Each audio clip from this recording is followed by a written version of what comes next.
It's actually happening as Cody Bellinger nears his free agency decision. Multiple signs have pointed to the New York Mets as a serious landing spot for Bellinger.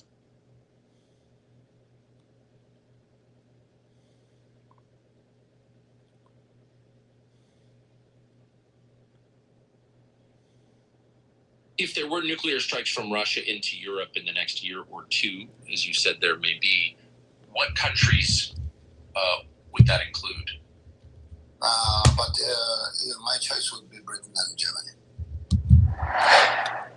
Wow. Tucker Carlson did an interview with this advisor to Putin, and he told him that they're willing to do nuclear war. Let's listen a little bit. But none of those concerns. So all the concerns that we've been talking about, none of them, according to Tucker, Even close to what's happening in Eastern Europe, what's happening between Russia and Ukraine.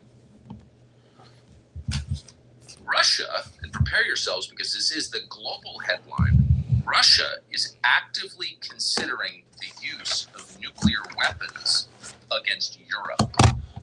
Not against Kiev, against Europe. Swell. Specifically, It's all swell. the UK and Germany. It is all Picking up swell. the UK and Germany nuclear weapons. That's a fact. Now, we're going to explain why we know that that's true in a moment. And at the end of this open, we're going to play an interview we did a few hours ago with a man called Sergei Karnagov, who is a long-time political advisor to Sergeyovich. and one of the most famous public intellectuals in Russia. Enough of you.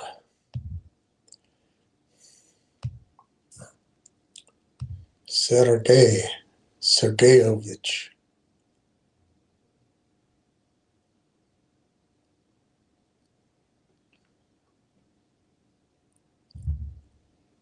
Trump has railed against South Africa. He's railed. Trump he's such a bad guy. Such a bad guy. Uh-oh.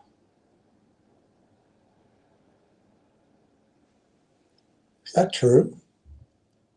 Or is that AI? Welcome in, everyone. I hope you guys are doing great wherever you're watching from. It's not today. AI. I'm filming this on January 20th, and we have major news. Is the USS Abraham Lincoln aircraft carrier, as it races towards Iran, has disappeared, fallen off all tracking apps location of the carrier as it secretly moves into position for potential strikes on Iran. Oh, well, it could be a cloaking. I repeat, it has disappeared. On top of that, we have fighter jets on the move, helicopters buzzing the Iranian border. We have a ton of moving pieces. Everything's right now, swell.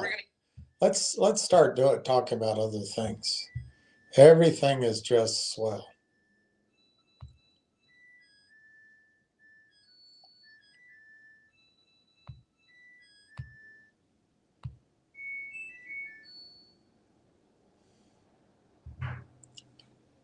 I'll watch this later.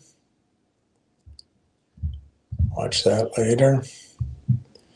There's Lucky Boy. I wish I could hug him. I wish he could hug me.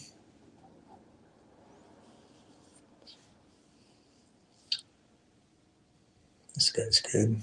All right, Mets fans, welcome back to the True Mets Talk podcast. We are fully on Cody Bellinger watch, and we have some more updates surrounding the Bellinger sweepstakes. One team that is not a part of the market right now and is not going after Bellinger. And could we expect vision?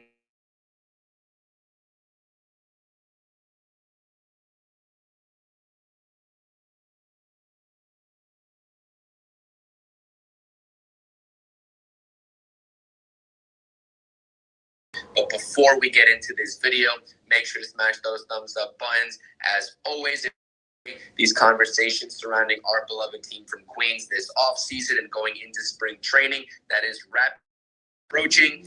And also, as you watch this video, make sure to subscribe using the icon in the lower right-hand corner. Comment your thoughts and opinions. I really want to hear from you all, whether you're a Yankees fan, a Mets fan. Obviously, this video is geared towards Mets fans. I'm your mama's fan.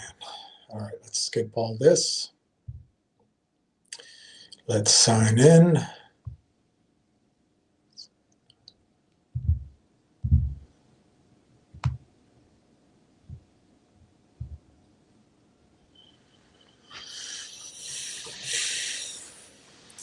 Red Pepperoni is first to jump in.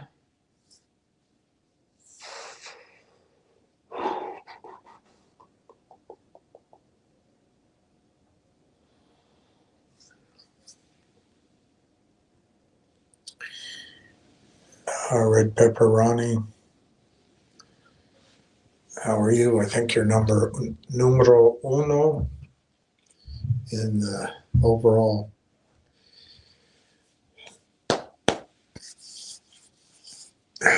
schema.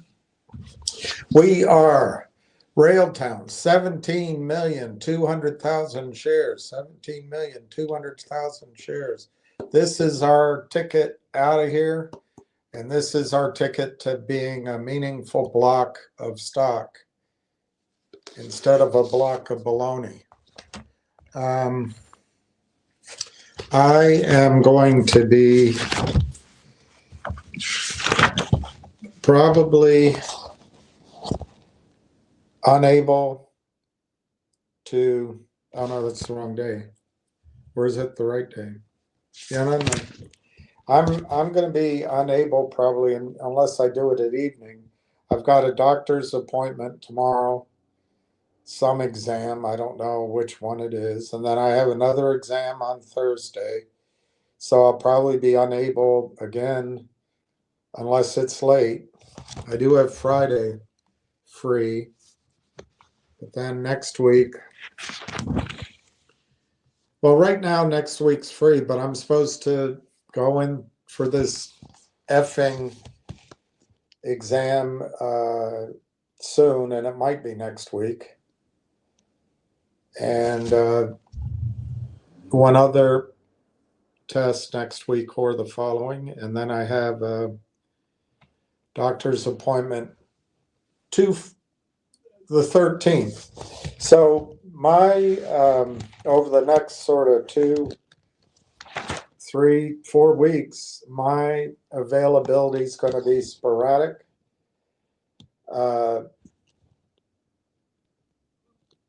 I'm trying to maintain a stoic and,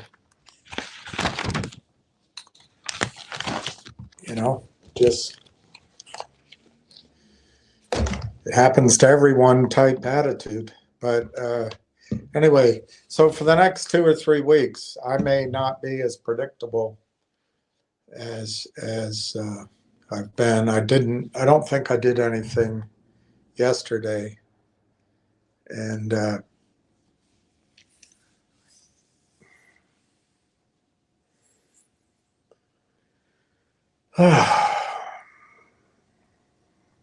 anyway, let's leave it at that. I don't want to give any more personal information. Oddly, which is amazing to me, we're just 3 weeks away, basically, from less than 3 weeks away from the first anniversary of the February 8th announcement that Railtown was buying AIP Partners. Can you believe that? It's been a year. Many of you got into Railtown as I cranked up the volume starting June 5th. But many of you also know that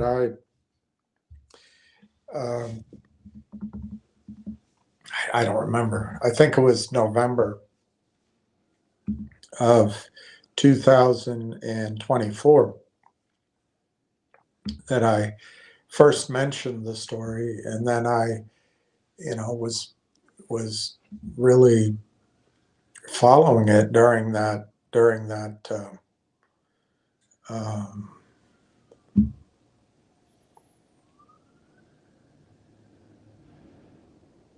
February 8th announcement. All right, just giving you some quotes. Mashugana, I don't know how to pronounce that. Everybody pronounces it differently. But MGRX is the only green I see. It's up 1.5 pennies at 64 cents. ZJYL, just these are all further proof to me. We just got to get away from these manipulated stocks. ZJYL's down over a penny at 14 cents. Finger Motion, is trying not to say another word, is down 0.0463 at $1.837. I think, guys, you can lose 50% of your value in that stock overnight. And I know you're like, well, it's already $1.08 and I've already down this far, I'm going to hang on. But if they were to do a financing at 50 cents or 60 cents, and it goes to 50 cents, whew, then you got to double your money just to get back to where it is right now. I don't know. I don't want to be negative, but that stock is flashing red alert to me, because once it's under $1, you know the advice from all the charmers and all the not the promoters, from the charming finance guys and attorneys. Oh, the attorneys are so honest. They're officers of the court, don't you know? They're going to come in and say you got a reverse split. Oof, oof, oof, oof, oof, oof, oof. MTEN, the billionaires involved in that one, that's down and it's at 3 cents. It's going to 28, and after 28, it was trading that high when the story was live. They steal it all from you. Do you realize, unless you can see whose forehead says sucker, it says sucker on your forehead, and mine, by the way, and mine, and mine. I had to learn that lesson. I learned it by being out there raising money and working on projects and meeting people. I learned that the top of my forehead said, in the immortal words of David Kelly as he looked up at me at his Georgetown, Texas shindig with thousands of people, well, you're nothing more than a gosh darn Yankee. He used a different word. And then Railtown's down half a penny, 24.96. Railtown, the bid is 24.91. The ask is 25. The volume 127,830 shares. It just continues to test everyone's mettle, and the Marlins have acquired Bradley Blaylock. That should change your life.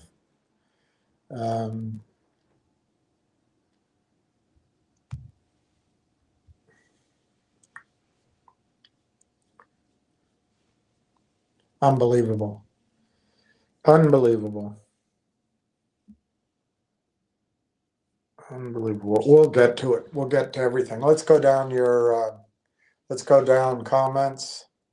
Silver Skyrocket, how are you? Cheers.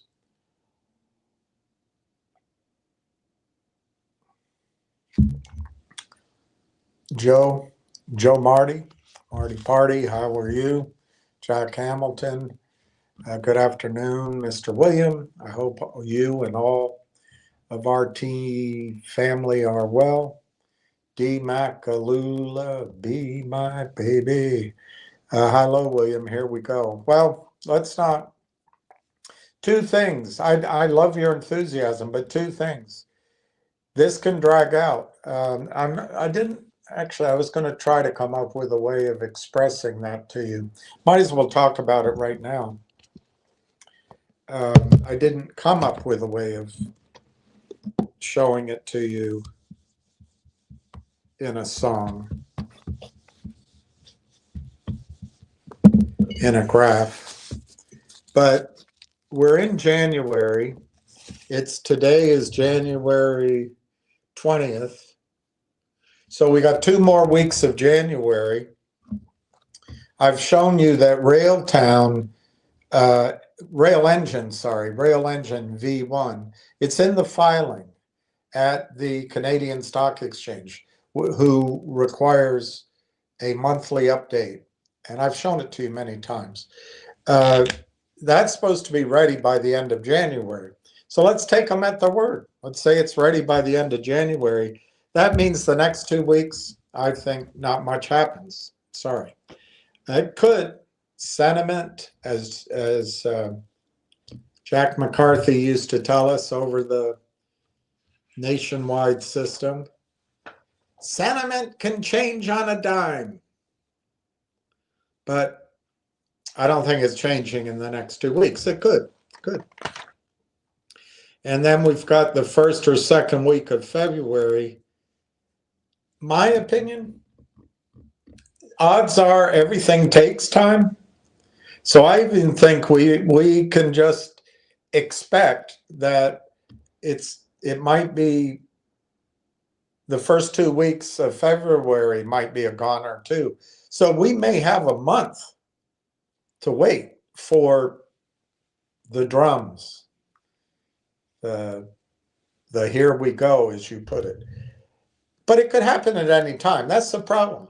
When you look back, it's easy to judge and say, oh, we should have waited. But I don't know that it won't happen tonight or tomorrow morning. I have no idea. Just the probabilities. And so I think psychologically, I stand by my sort of the year of the horse, the new lunar year, Lincoln's birthday.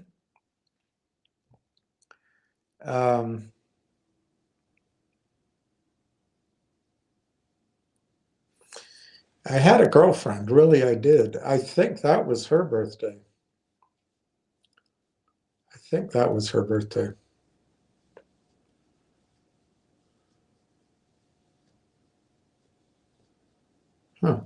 In any event, we might have a month before you experience your here we go. I would give that about 80% probability that we have to wait 4 weeks. I'd give it about 90% probability that we have to wait 2 weeks. But remember, there's a little room there to be surprised. The other thing about your comment is I want people to remember this isn't a hot stock. We have to let the information as it comes change our targets, change our projections. But if this stock, if Railtown were to go to $2 or $4 or $5 in a fairly short period of time, you don't have to hop out of it. You don't have to worry that they're going to drive it back down. It'll be volatile. You can't do anything about that. But you don't have to worry that it's going to be a ZJYL that disappears in value from whatever that used to be, $8 or $12. It's now 13 cents. Or an MTEN, which was $28 and is now 3 cents. Or for that matter, a finger that was $8 and now $1. You don't have to worry about that with Railtown. Yes, there's short-term fluctuations, and yes, you can throw it in my face, and it's deserved. I was wrong. A year ago, 13 months ago, 14 months ago, it was 38 cents. I was wrong then. June, it actually got down in this range, but when I did my selling of everything, which wasn't much, and buying it, it was 35, 36 cents. So you know, I've been wrong in terms of price and timing. But that kind of expectation that I can call the bottom or call the exact time is, I don't know. I don't know anyone that can, really. Sometimes you get lucky. But markets can stay out of whack longer than you can say solvent. Hopefully, in this case, you are still solvent and holding on with Railton. But they count on two things. One, when it goes back up, you're going to go, phew, I'm getting out. I'm so glad I'm out of there. They count on that, the bad guys. You're fighting devils. You are fighting devils. And secondly, they count on you becoming hot money, day trading. They've got another story for you. Tony, the turtle in your tank, will come out. Hey, I was long, and I've done my due diligence. That's a win. To get 10x on your money, that's a win. And then we've got to go back to GameStop.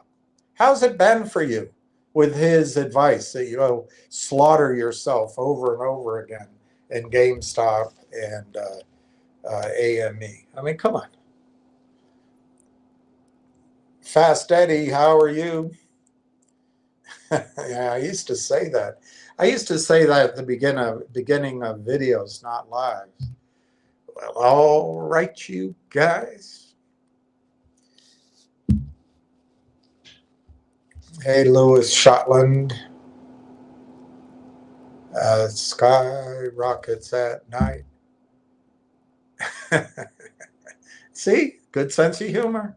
Good, always good to have a sense of humor. When things are dark, humor works. Maybe I should change my name to Green Pepper Ronnie instead of Red.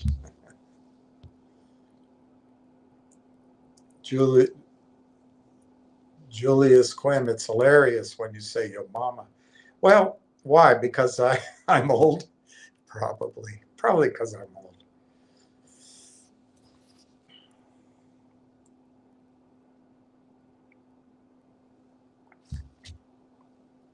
Silver, good luck with your appointments. Thank you. Hobson, have you seen your doctor? Yes, Arthur, and he has seen me.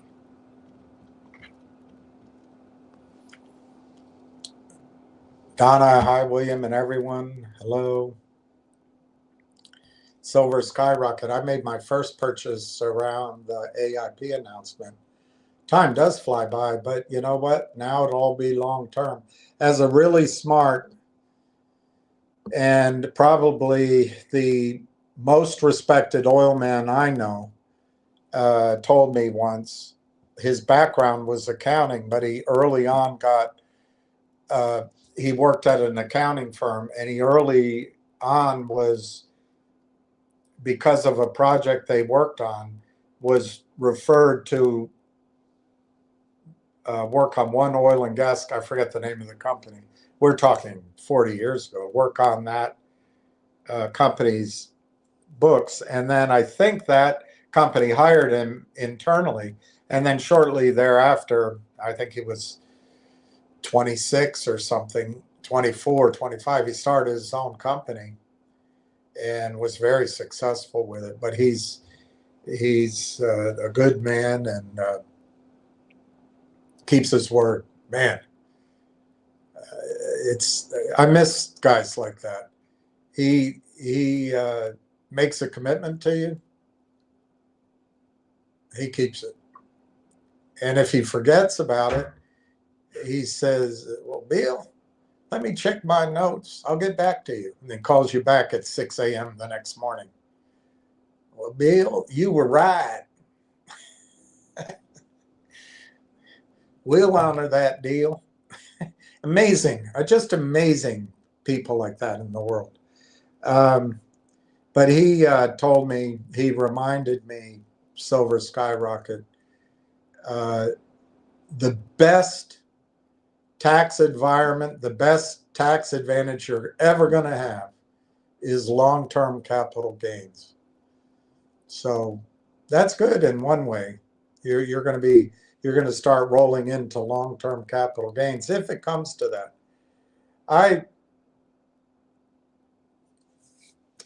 Here's the there's two dilemmas I see. If there's a squeeze, that's going to be its own ball of wax. I hope there isn't one.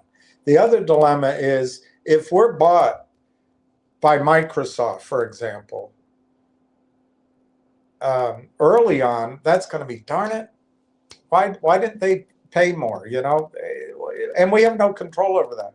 But if we're bought early on in Microsoft, and then the overall stock market, the end of the secular bull market is coming, like the Grim Reaper, we're going to have to buy some puts or do something to protect our position in Microsoft, or sell it, you know, or sell it.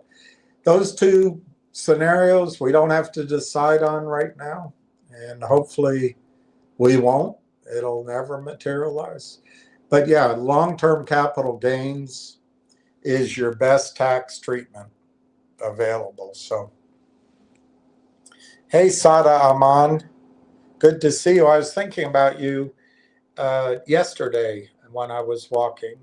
I don't know why, but it's been a long time since we talked. Maybe I was thinking about you from, I think the last time I saw you was shortly after that, the last SEC gathering. But maybe it was later than that too. But anyway, I hope you're well. Hang in there. The delays in Railtown, yes, it's caused this heaviness to suppress the price. It's more than just shorting. They have such an army of tactics to drive that, walk it down. But this town, we're not counting on buy-ins. We're not counting on manipulation. We're just counting on two things. They're related, two related things. One,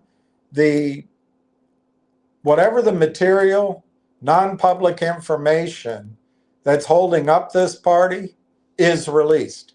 And my guess is it's coming from TELUS, but it could be something else. We have no idea. But my guess is it's coming from TELUS and Railtown about their deal. That to me seems like the only big enough thing that would remain. Once that happens, too,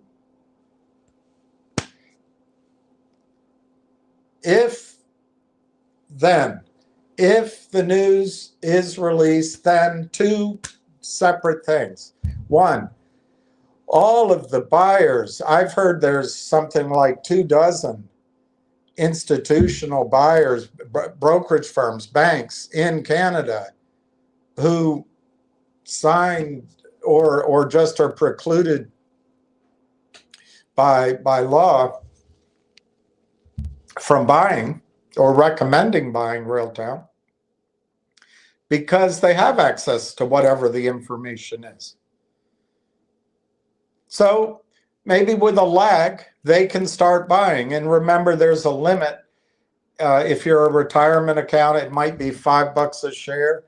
But if you're a venture fund, maybe it's $1 a share. Maybe there is no restriction, but you have to go through a special committee procedure. It all has, I'm sure, they have procedures. They have to have meetings, bring in research, maybe talk to the company, build a file, allocate a certain amount of money, and vote on it. But maybe slowly at first, but I think fairly quickly you're going to start, because of the breaking of the lodging of this non-material public information in the dam. If you break that out, we can start to see, just like a dam, water goes a little more quickly at first to break it, then all of a sudden it it rushes through. That's one. The second thing is there's a lot of people out there that don't know the story about Railtown. Big institutions, research desks, retail in Canada. It's probably not going to affect retail investors in the United States till it gets higher than the Merrill Lynch rule, $5. But that's a long way from here. So you can look at it like, oh my gosh, that's a long way from here. But you can also, the way I think is it's going to get there. That's 20x from here, 20x from here. And then it gains steam from there. So there's going to be people that don't know the story. It can be broken down to this. In the first instance, people that already know the story but are currently precluded from buying the shares, that veil will be lifted and they can buy shares. And the second path is that people who don't know the story yet will be told about the story and then they can buy. And so I still think it could be a month away, like I just described, simply because in the most recent filing at the CSE, Railtown said that the rail engine will be ready by the end of January. Well, we're not there yet. And then you got to allow for a little bit of slippage. So anyway, but it could happen. On the other hand, it could happen any day. And so the good thing about Railtown, it's not an option. So it hasn't expired worthless. It's not a company who has taken any toxic financing that I can see. It's not a company that needs to take toxic financing. So the reindeer games of the counterfeiting, colluding, co-conspiring clutch of criminals, their game's not working. I mean, in the short run, they're making money. But, and it's not that scary for them, by the way. As soon as, if it turns around, I gotta say, but as soon as it does, they'll just back off. And they'll wait till it finds a new level, and then they'll start their games again. But I'll save it for another, I'll go through some more comments. But the thing with Railtown, much more broadly, is as it proves its utility at the TELUS data center or at Uniserve's data center or elsewhere, there's a lot of capital in these institutions, hundreds of billions of dollars ready to be applied to AI and to AI infrastructure tools, AI observability framework technology, rail engine. I don't know what to call it. It's the technology that allows for everything from taxis to drones to financial, well, like the algorithmic computers that attack every share in the market. Railtown would actually help them attack Railtown. But I think you're going to see, not yet, because there are the knowledgeable buyers with wherewithal in Canada who care, they're not allowed to buy right now. And then you've got a whole part of the AI investing audience that doesn't know the story. So it's not quite yet at a point where you have price discovery. That's my opinion.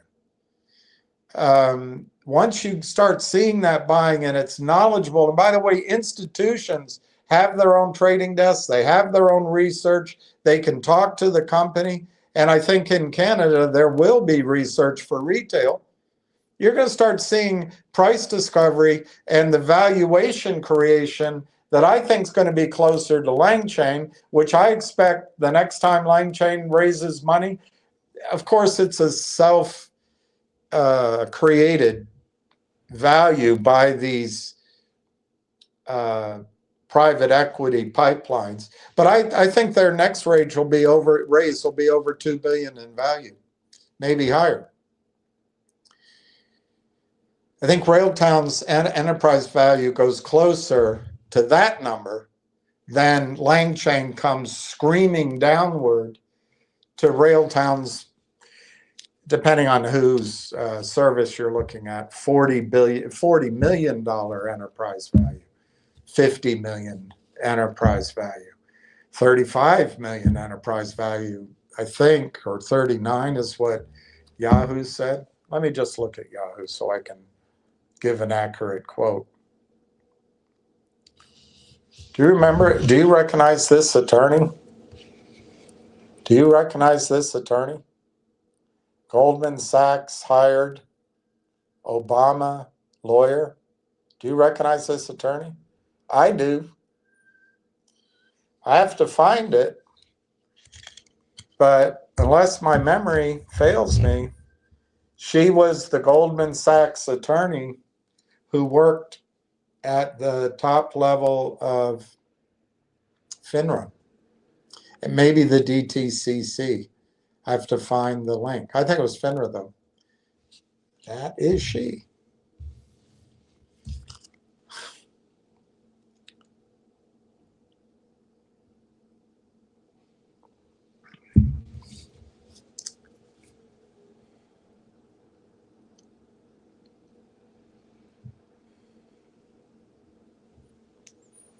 All right, let's keep going.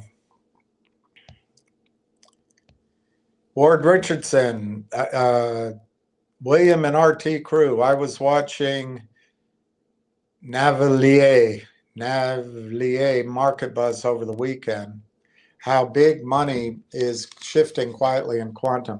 By the way, I brought that up more than once. Ward, I'm not trying to steal your thunder, but I've tried to acknowledge there's this big thing lurking out there that is the next big thing, which is quantum computing. And I don't know how to play it, but when they talk about transformations like from the mainframe to the PC, and then the internet, then the cloud, then mobile, and then now AI for everyone, for everything, AI everywhere, AI 2.0. I think quantum computing's right in there with a huge transformational shift. I did listen to somebody, I can't remember who, I think it was Mark Andreessen, but I could be wrong. I'll try to find it. He was being interviewed. Oh, I remember where it is. I'll try to find it. This woman, Reza, hey, she's a reasonably sharp person, but she names her podcast Smart Girl, Stupid Questions. I didn't find her all that smart. She's better than, the average delinquent. But I think if she were a guy, her podcast wouldn't be getting huge results. But she did a good job. I don't want to totally take away.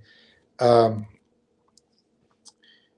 she asked, is this, and I found this to be simplistic, but he was nice, said, yes, it's on that level. She said, is this as big AI? Is AI as big a transformation in human experience as the agricultural revolution, the industrial revolution, and now the AI?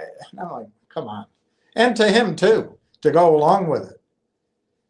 I think it's pretty self-indulgent that one species can gobble up all the energy and all of the beauty of the planet for an addiction to data.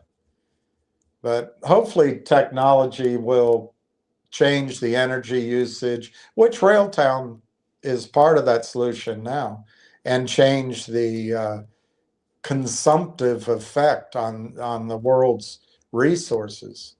But I don't see AI as similar to the agricultural revolution or even the industrial revolution. But maybe perhaps from the industrial revolution, we've had some technological shifts, and this is one of the big shifts in it. But everybody always leaves out energy. Always leave it out. They always leave out oil, gas.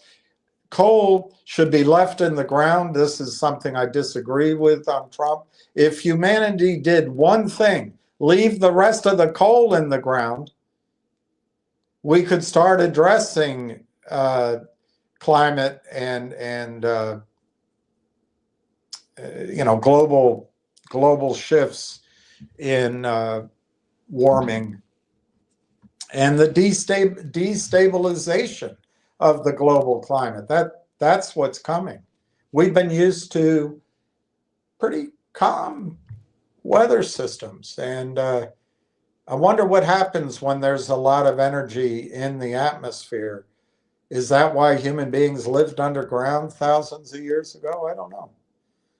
But we take the power for Mother Nature for granted. Anyway. That's a whole nother subject, and it's probably out of my skill level. Navalier market buzz. I'm gonna look that up. Navalier.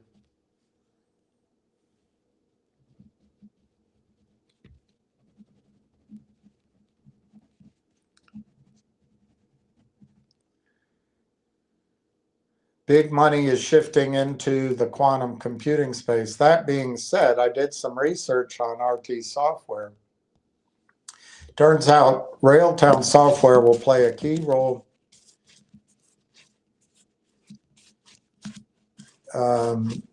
in the quantum computing industry. This story is getting bigger and better. William, I sent you all the research this morning. Account settings. Hello, William. How is everyone? How are you?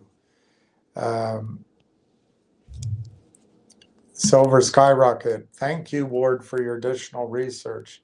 Justin Babish, just in time. Okay, Williams, you always said that you thought there were many investment institutions that were precluded from buying in.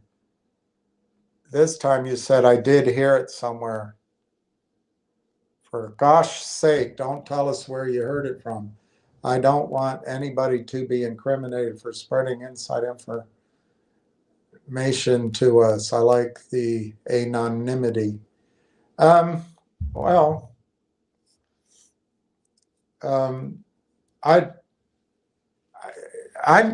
personally don't think that's, I don't think that is inside information at all, Justin. It's obvious that the buyers are on strike. And that's either because the company sucks, which there are people who have concluded that if the news were great, the story were great, these Canadian institutions and institutional traders would cheat and would violate the law and violate the contracts they sign. But I think the evidence is all out there. No, I think the way I said it is I hear there's 20 or 24 institutions in Canada. Maybe the way I said it was too specific. What I've heard is there's something like 20 investment banks in Canada. I don't know how many of them fall under the category of having heard the story of Railtown, to such an extent that they can't buy? I don't know the answer to that. The key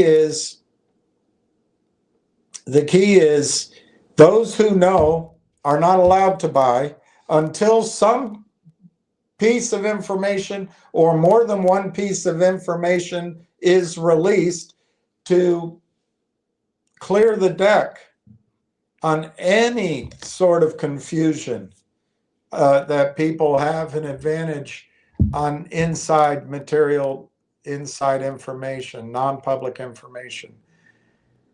The other institutions in Canada and here have not heard of it at all, so they're not buying it.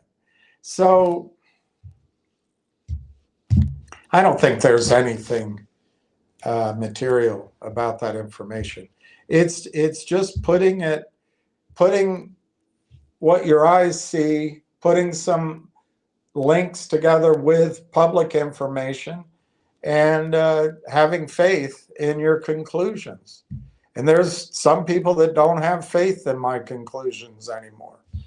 Well, I've tried to show you how you can, and I meant to do that today too, but how you can sit down with a pad of paper whenever you're wake up in the middle of the night or in the morning with a cup of coffee, and you can start writing down things you know, things you think you know, assumptions, and then try to write what it means to the stock, either on an enterprise, on a company value basis, or on a per share basis. The only difference is you're dividing for how many shares are outstanding. And the key great thing about Railtown, you know how many shares are outstanding, and you know how many shares will be outstanding.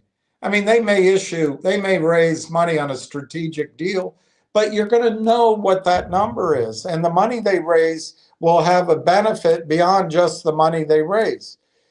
Unlike these other companies who do these toxic deals, no financier in the world, you can't sit down. Right now, if you were to invest in Finger Motion, unless you were doing one big hell of an investment, you can't tell me what the denominator will be even 6 weeks from now. I don't think they're going to do a toxic, but how do you know? How do you know? You invest in CRTD, and then that guy goes out and does 2 toxic deals in a row. And then he does the mother of all reverse splits. You can't invest in those kind of stocks. That's not the story here. So you can sit down. You can make some projections. I mean, the simplest one is Lang Chain has been valued at $1.25 million over last summer. They announced it October, but it was valued during the summer. Where are they going to value it at the next round? You don't know. I don't know. But I say over $2 billion. But you do know the $1.25 billion. And you can risk that. You can say, well, is that what Lang Chain is worth today? My guess is 100% that that's what it's worth today, or better today. Well, then you ask yourself, is Railtown better than Lang Chain? I say yes. You might not. You might give that a 75% odds of being true, that Railtown's better than Lang Chain or equivalent to it.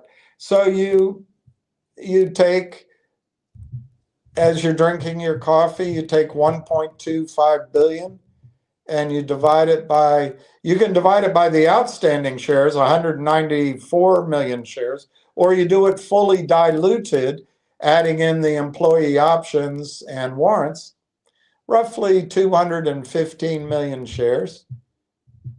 Nice clean number.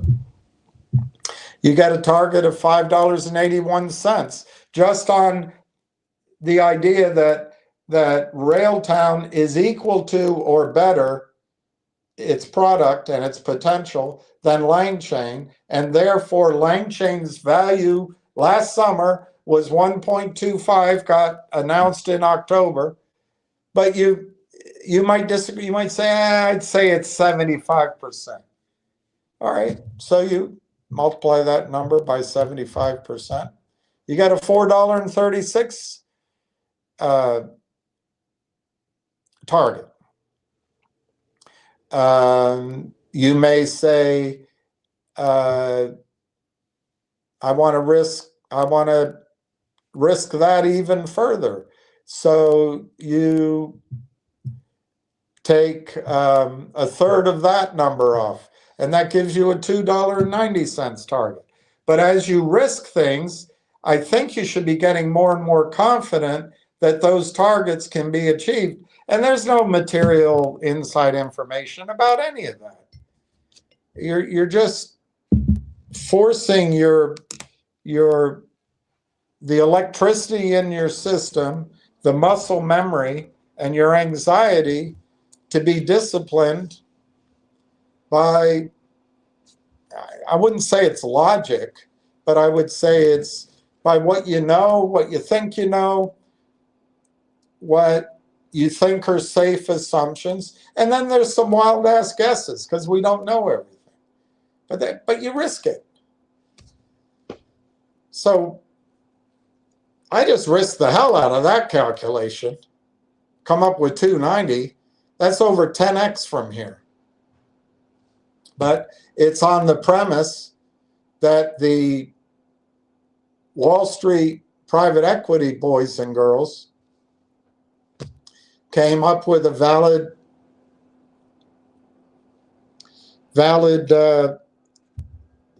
valuation for LangChain last summer.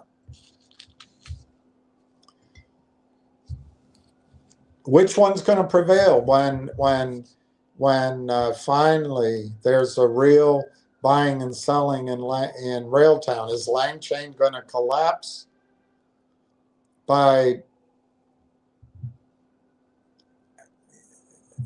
I don't know, I think it's 28 times? Let me just check. I didn't look up, I forgot to look up Yahoo's number.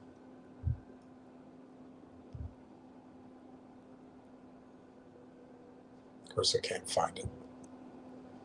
It's always like that. Here it is.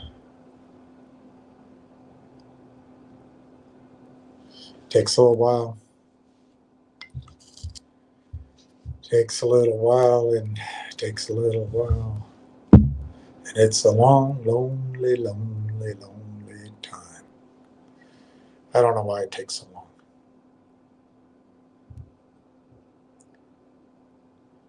Let me do it differently. Stocks hammered as tariff fears bond rout way on Wall Street. Watch out for the bonds.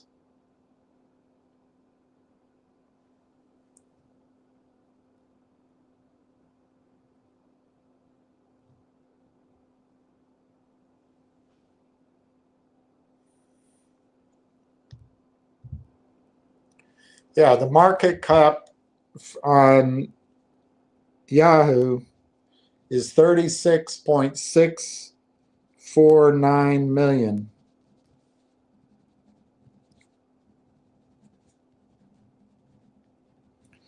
Basically 36.5 million. Well, if you take LangChain this summer at 1.25 and you divide it by 36.649,123, that's 34 times. So what do you think, Justin? It's not inside information, but what do you think as you sit down with your pad of paper? Is LangChain going to collapse by 34 times once Railtown starts seeking a real price discovery? Is LangChain worth more now? I certainly could see that the next time they raise money, it's $1 billion higher. That's guessing. But if they raise money at $2.25 billion next time, and that's a wild ass guess, frankly.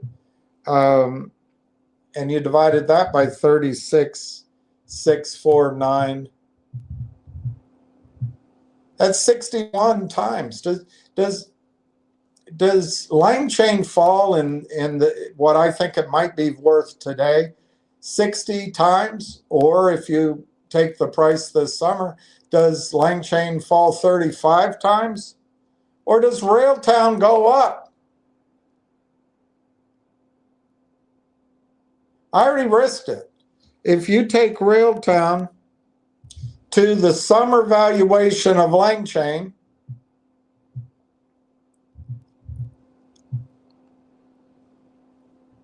using Yahoo's numbers, that's an $8.67 stock. I just risked it. I showed it to you. I came up with $2.90. None of this is material inside information. It's just trusting a comparable. That's what it is. Of course, you've been fed so much hogwash in all these other stocks, same with me, that you start going, yeah, it's hard. You know, it's hard. You've got to learn how to filter out information and classify it as good or bad. And even then, you might not be right. But if you take 8.67 and you want to risk it, you want to take 50% of that risk, 50% of that price off, you're at 430. Maybe you want to take 2/3 of that price off. I can't do that in my head. Maybe you want to knock 75% of that off. So you only take 25% of that target. You've got a $2.17 stock. Today it trades at 25, 26 cents. Nothing material, no material inside information there at all. But yeah, someone told me there's approximately 20 financial institutions, investment banks in Canada. I never looked it up. That's the only thing. That's not material information. But I think each of those banks are going to fall in one category. They know about it and they can't buy the stock, or they'll fall in the other category. They don't know about it yet, so they aren't buying the stock. That's all I meant. I really didn't, I wasn't implying that I have any inside information. I think by now it should be pretty clear I don't have inside information. I've been wrong every step of the way. You know, if I had a negative bet for every time over the last 3 or 4 years I thought I had inside information, I'd be far ahead. So I just don't believe there's any material inside information circulating out there. I don't think anyone knew the magnitude of TELUS or the delay in TELUS soon enough to make a difference here to this experience. Hi, Giuseppe. Hello, and all the good people here. You're right. A lot of good people here. Ward Richardson, buy until it hurts. I agree for that. Giuseppe, 2/6 anniversary for first rail purchase. Wow. So I'll be long term. Ward Richardson, William AI will fix all of mankind's problems. Really? Do you think AI will understand women? Or vice versa? Mr. Tang Wu, FCNN, quantum computing. All right, let me look that one up. FCCN.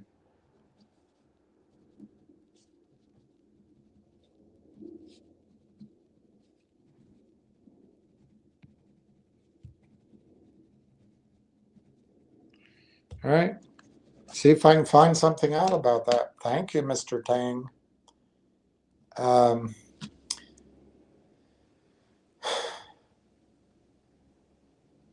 cautious investor.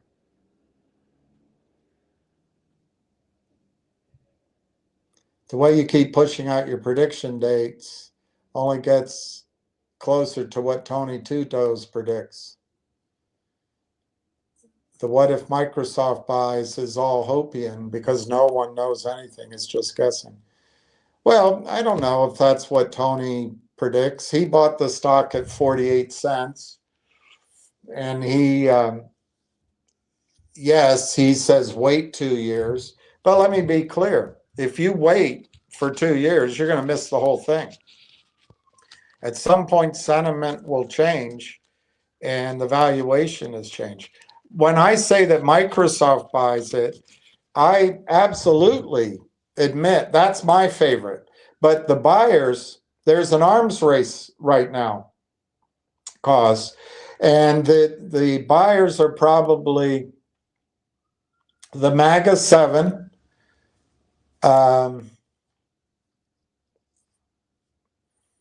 plus NVIDIA, plus Tesla. I don't remember now. There's 7, 8, 9 companies. You've got Facebook, you've got Amazon, you've got Google, you've got now and IBM. You've got maybe TELUS, Constellation Software, Microsoft, Oracle, Tesla. How's that for a start? 9 or 10 companies who will be interested in buying Railtown. And you're right, nobody knows anything yet. Nobody. You're right. So it's good. I guess when you're day trading, you're always negative when you place a trade. Or when you're shorting stocks in collusion with everyone else, you're always negative on your trade. Nobody knows anything. Nobody knows anything. It's all about probabilities. There's no certainty. All right, here comes the typical basher's response. If you haven't called me a short already because I have a difference of opinion than yours, I'm not.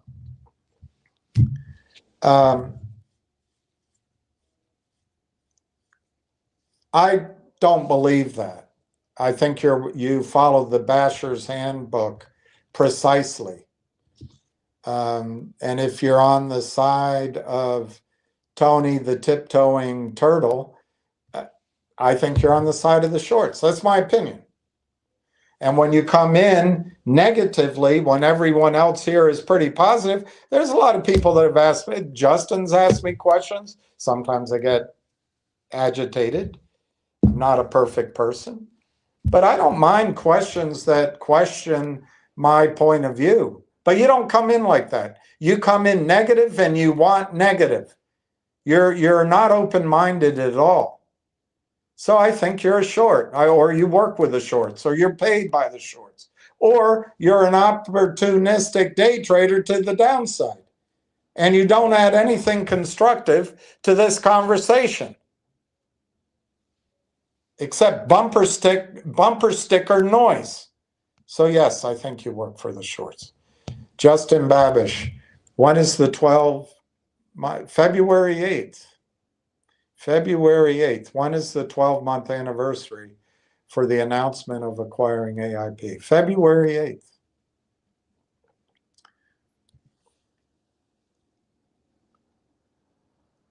Justin Babish. I wonder if Kathy Wood knows about us. Not yet. She'll know about us when the stock's $8, and then she'll be telling everybody. She is terrible. She's terrible, but she's got glasses, and she's a woman, and the future is female.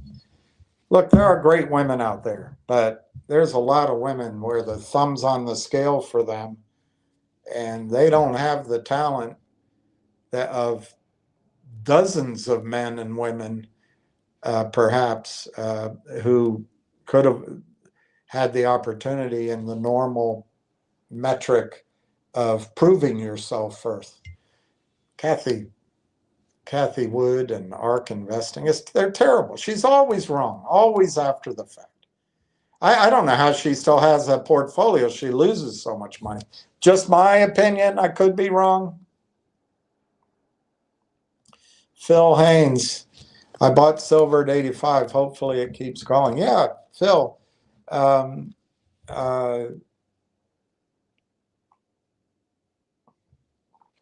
problem with buying silver at 85 is you don't know when they're going to attack it again. And they will attack it again. You don't know if they'll do it from 85. Anything that goes to $85 goes to 100. So you don't know if they'll try to attack it from 100. Anything that goes through 100 probably goes to 110, 120, which is why my target for a long time, by the way, has been 120. Since silver was 30 something, that was my target. $32, something like that. I actually think silver now can double from what you paid for it, so it goes to 150, 160. But the problem is, Phil, it's going to test your metal when they try to crash it, and it's going to come with bad headlines, and it'll go down like an airliner hit an air pocket. And it's impossible to predict, but I think they being the 26 cowboys that manipulate the price of silver, silver is priced on the margin by about 26 cowboys in the paper markets. But as silver and gold and platinum, physical silver, gold, and platinum moves eastward to honest markets, gets out of the London, New York, maybe Geneva, maybe Tokyo, but London, New York, Chicago markets, the paper markets are like holding up a magazine when you make love instead of being with a real person. They start to become irrelevant. So it's a question of what stage in the cycle we are of the irrelevancy of the paper markets. But I think that group, the banks, they do not want silver to go over 100. Do you think the headlines, and everybody knows about silver, everybody's talking about silver, everybody's buying silver, and everyone knows the story, the key points of the story, which if I talked to you, which I did a year ago, 2 years ago, 3 years ago, people barely knew it. Now everybody knows it. Do you think once it goes across 100, that's not going to be blared across every headline in the world? They don't want that to happen. They do not want that to happen. So I think there's a risk in silver that they collapse the price soon. On the other hand, as Trump buys Greenland for $1 trillion, perhaps buys Canada. Do you know that Canada is 91% owned by the Crown of England? I heard that. Actually, I think it's 89%. 11% is owned by Canadians. But anyway, as the United States starts printing more money, and the rest of the world does too, silver, gold are going to be the places money goes. Crypto's still out there to funnel it off, but I think people are going to realize real money is silver, real money is gold, real money is oil, real money is natural gas, real money is other metals too. And that trend could happen now. You're going to start seeing it. Everybody's going to start talking about it. So you have no advantage anymore of information. You used to have advantage of information to act on in the silver market when it was $20 and $25. Now everybody has the same information because everybody parrots the same thing. But if I haven't studied the numbers because it breaks my heart that I thought with a friend we were going to build a position in silver. It breaks my heart to have missed it. So I haven't studied it. I have to focus on Railtown with the energy I have. But I think that if there were a study of how many ounces of silver are above ground as the buffer between the futures market and delivery, I think for sure it's less than a year's worth of production. And my guess is it could be as low as 200 million ounces now. That's not a lot. That's not a lot of room. So in order to forestall the day when silver becomes unobtainium, they need to cause a crash so people sell.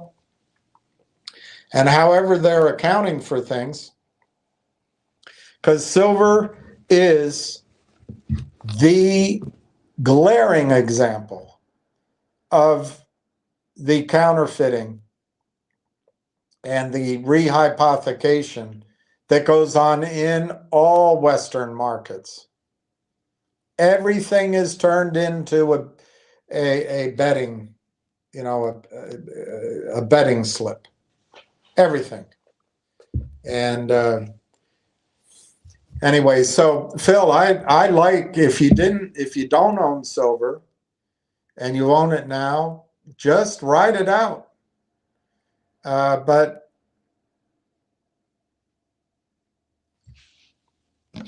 I think I didn't write it down, but I think I said that I raised my target to 150, maybe 160 on silver. I didn't change that. I should type, I don't, I should type this up so I have something to refer to.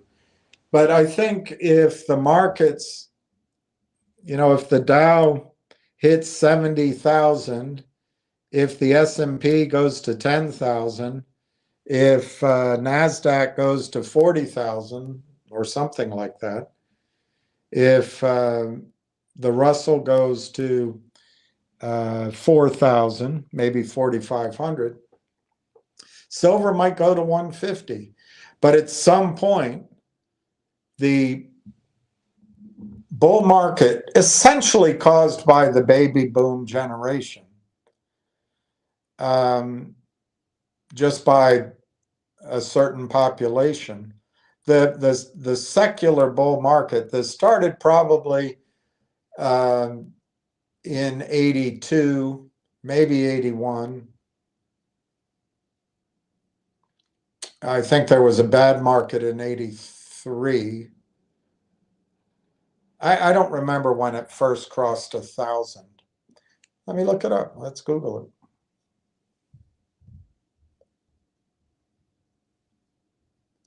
I mean, that's as good a starting point as any.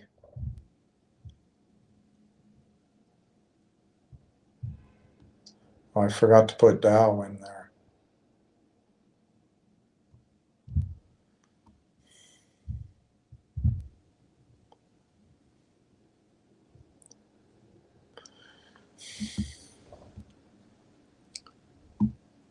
Oh, it first crossed above it in November of 1972. That was the first time it did it since October 7th of 1896, since 1896. Well, that didn't help me find anything out.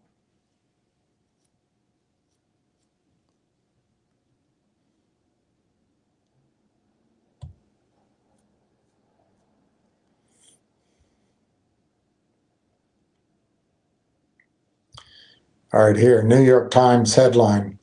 October 12th, 1982. Stocks soar again. Dow is over 1,000, first time in year. I guess that the record was set on January 11th, 1973. The Dow average broke the $1,000 mark several occasions during the first 6 months of the Reagan administration. So, yeah, that's why I can't remember a specific time.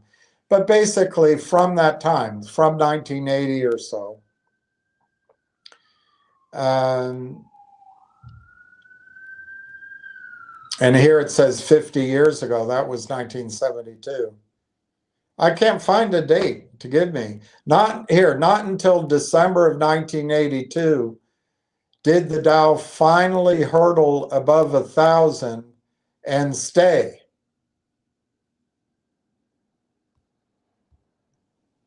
This is an old article. Last week, the Dow Jones Industrial Average rose, blah, blah, blah. When the Dow first touched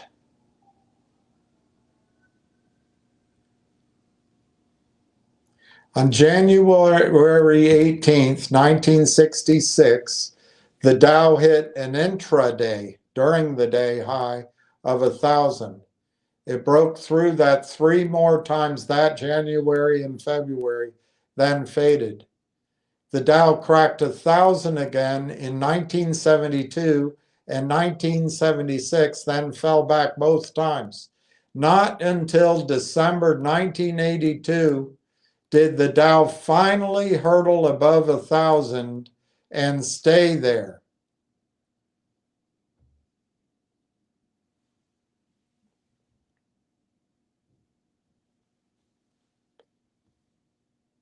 So that's a good enough time. 1982. The secular bull market from 1982 is going to end. And if it ends this year, which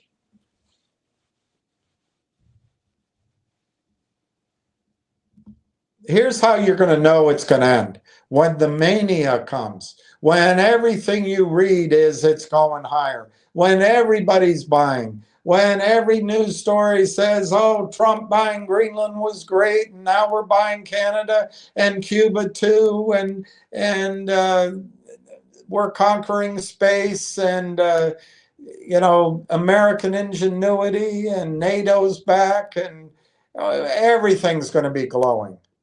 And the Dow will go up another 30%. Everybody will be scrambling to buy. That'll be the high, and it'll be so hard to fight. It hasn't happened this year yet, but I think the next move in the Dow is going to be nearly vertical. It'll be the fastest thing you've ever seen. And silver will go up with it. But when the crash comes, I didn't write it here, but I've got it in a notebook somewhere. I predict that the Dow will crash 95%. That's more than anybody else is saying. I think the Dow could go back to 1,000, which is more than 95%. I don't think it'll stay there, but it's going to be a bloody frightening period of time. And in that, with the margin calls, people are going to be selling everything they can. And silver that you bought at 85, sorry, I got a David Hunter thinks silver could go back to, I don't want to get it wrong, but approximately $30. I don't think it goes down that low. I think you could see your $85 silver, in my mind, if there's a pullback. I don't see that it goes too far below $52 where it broke out. I think it'll just go test that. Maybe they can get it into the high 40s, but I don't know. David Hunter's a lot better than I am at predicting, although in my own defense, I predicted higher numbers than he did, and now he's caught up to mine. But it's not really fair. He does all the heavy lifting. So anyway, Phil, that's by way of saying silver is extremely volatile. You've just got to be ready to have the stomach that you could lose half your money very quickly. And don't sell. Don't sell. Don't sell. Look, silver's going to come to a point where, and if I keep doing this and you keep listening to me, you're going to come to a point where your wealth is not defined by US dollars or Canadian dollars or the florin or the lira or the shekel or the ruble or the pound. You're going to start defining your wealth for a period of time in how many ounces of gold and how many ounces of silver you have. And I think it's great that you bought silver. Silver is going to, at some point in the future, as these cycles play out, silver, as we go to the extremes, silver will have huge value per ounce. You may be able to buy an automobile for 1 ounce of silver. It's going to get that extreme if you're still in it. So I congratulate you on buying it. On the positive side, once things reach 85, they normally go to 100. And once they go to 100, they bust through. That's why I picked 120. Because I figured once silver broke through $52.50, it would run on to 80 or 85 and then go through 100. And then once it gets through 100, I picked 120 as the follow through. But then you're going to have a pullback. What you don't want is a pullback and a long period of time to wait, because that'll destroy your heart in it. Last time silver got to $50 was in 2011. That's how long they've kept it under that since. Silver no longer is the only asset that hasn't gone up in the everything bubble to new highs since 1980. Now it joins everybody else, everything else. It was such an easy call before. But you'd be surprised. I would talk to people about it. They'd still be skeptical. It's down. Market's too small. They're going to manipulate it. It's an amazing thing about human psychology. It's just amazing. It just plays out over and over again. That's what charts are all about.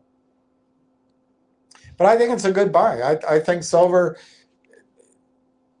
Look, I've told you many times that silver, gold, platinum, these things are going to create wealth up to a price. Silver's already tripled. So that's a creation of wealth that most of us missed out on while we wait on bureaucrats to release money and we get pissed off about the Railton recommendation that I made.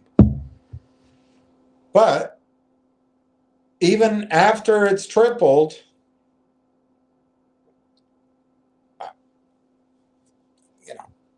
you got,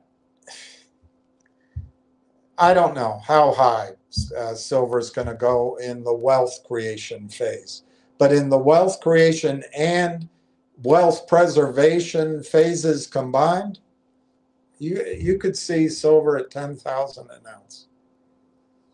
I mean, it's going to be extreme. So I congratulate you on buying it. I really do. but it's volatile. It is volatile.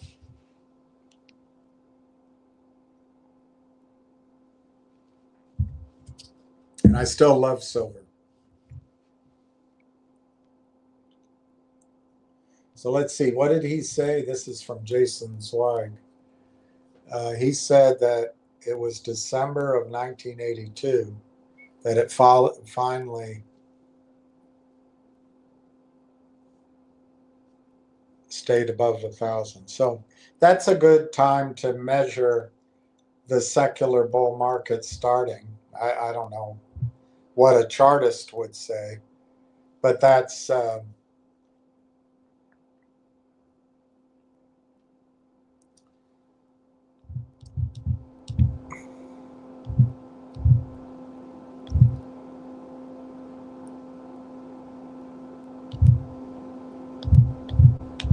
I don't know, should you call that 1983? I don't know.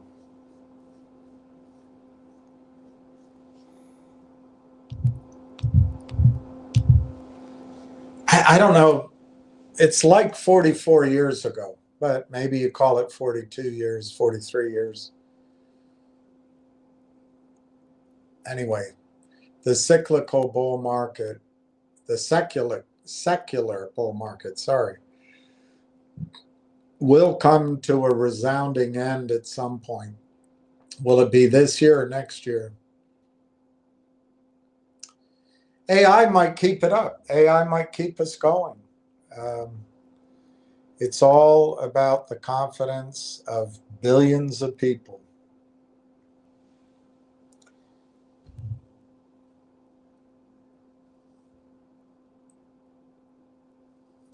See, you are working with the shorts. I'll give your bullshit point of view credence by reading it out, but you're lying. You're just lying. Or you don't know what you're talking about, or both. So Kashu Investor says, by the way, there are no big investors who are prevented from buying into Railtown. Okay, here's an investor who wants, I'm sure is going to buy in. Do you think Mavericks Ventures can buy into it right now? The answer is no. How about Omer's Ventures? Can they buy into it now? The answer is no. Do you think Canaccord Genuity has been able to lift it off of their restricted list? I don't know. But have they come out with research yet? My guess is they haven't, because they're still restricted from soliciting orders. How about Omer's funds just in general? They're not able to buy it. So you're just lying. Where can you simply look it up? Provide evidence, Cause Hunter, instead of making it up. And see there are no legal stipulations about it post-merger. I didn't say that. I used to think it was the AIP deal that was holding everything up. It's clearly more than that. I wish you didn't come on here and lie, misrepresent, and then holier than thou, I'm not a short. Of course you're working for the shorts. Of course you are.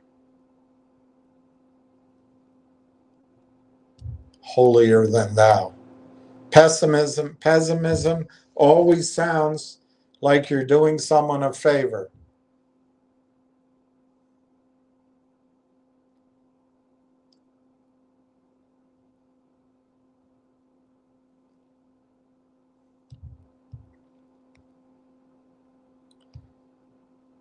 Such a jerk.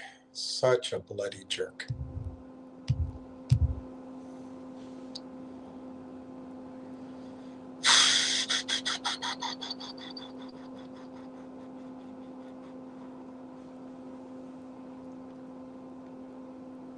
Okay, on November 4th, of course, you don't do any homework.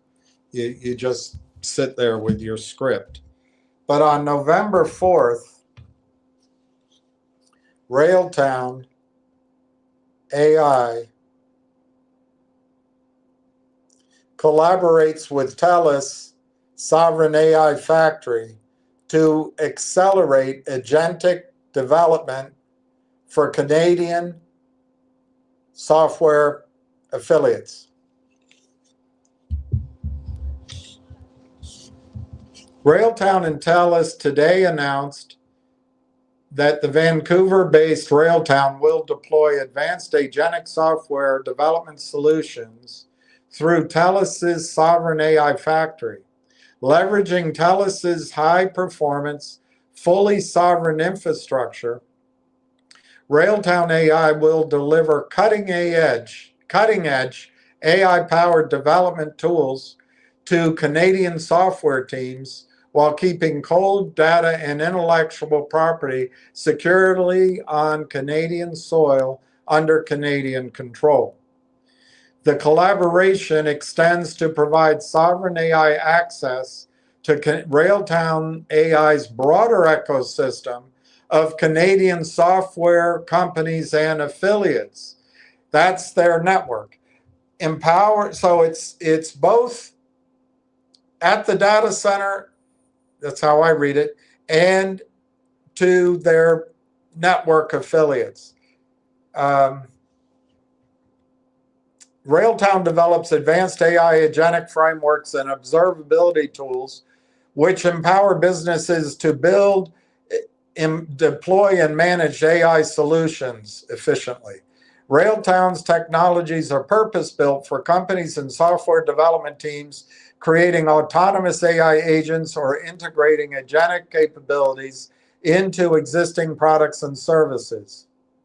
With this collaboration, Railtown will deliver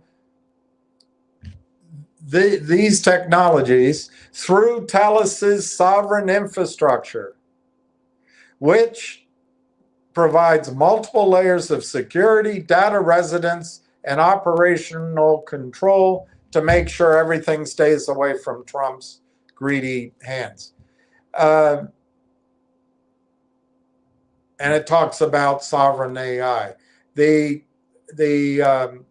Heshem Fahmy, Canadian software companies are the backbone of our digital economy, and they need AI infrastructure that accelerates their innovation while keeping their competitive advantages at home. CIO officer at TELUS. Railtown AI's choice to deploy in our Sovereign AI Factory demonstrates how Canadian companies can access the most advanced AI capabilities while maintaining complete control over their development process and proprietary code. Okay, that's it for what they disclosed. Is that disclosing everything? Obviously not. Obviously not. Now then they closed the AI acquisition on 11/27. They announced the closing at the end of November.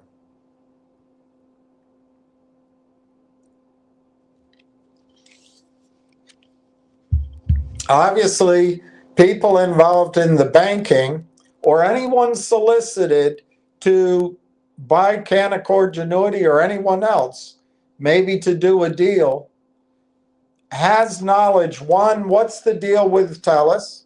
Two, what is the effect of this partnership, this amalgamation, moving their business to TELUS?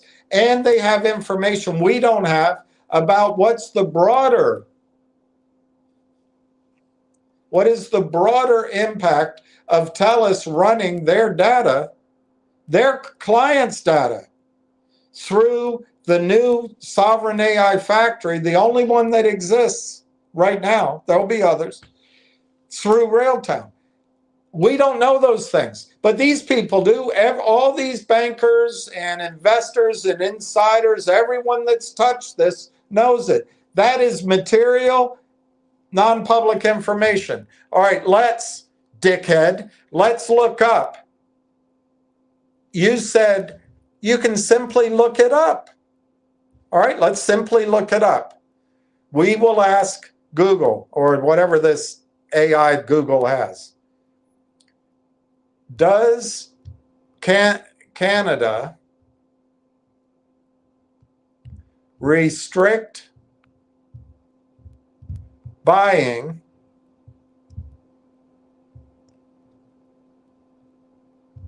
in public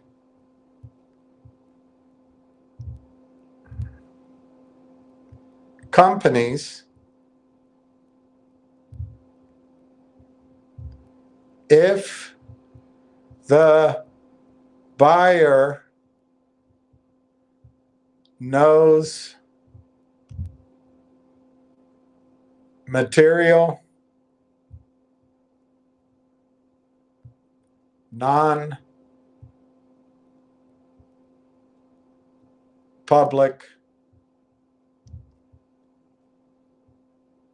damn it.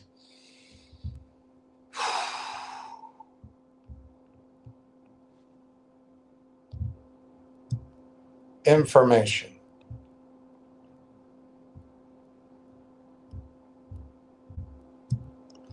We'll just simply look it up.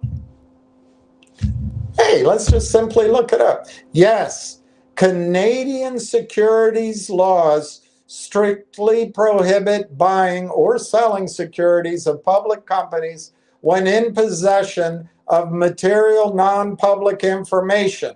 For example, what is the deal with TELUS? What is the split?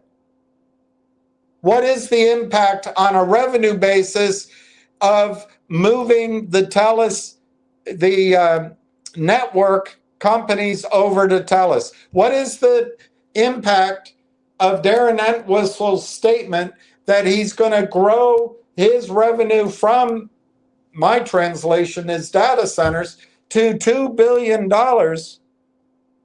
in the next 2 years? Is that information, if you know it, material non-public information? Of course it is. Of course it is. You don't even give your name. You're such a pussy. All right, so I'll show you Google's answer. Yes, Canadian securities laws strictly prohibit buying or selling securities to public companies when in possession of material non-public information. So Kawaz Shah investor, we simply looked it up. We simply looked it up.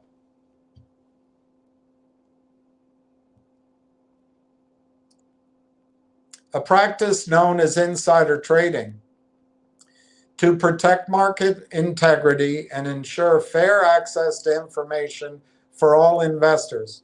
This restriction applies to insiders, officers, directors, employees, and anyone in a special relationship with the issuer, like Canaccord Genuity, like any client that heard the pitch book in secret. We don't know, but the stock is telling you, my judgment. Your judgment is the stock's telling you that the company's on the verge of bankruptcy because it's a piece of shit. I guess that's what you're saying.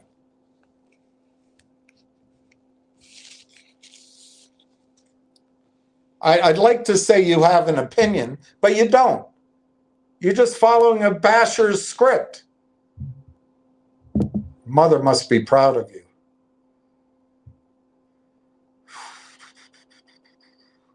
Requiring them to either publicly disclose the material non-public information or refrain from trading until it becomes public. Here's the key concepts for you, cautious investor. Cautious, oh, I see.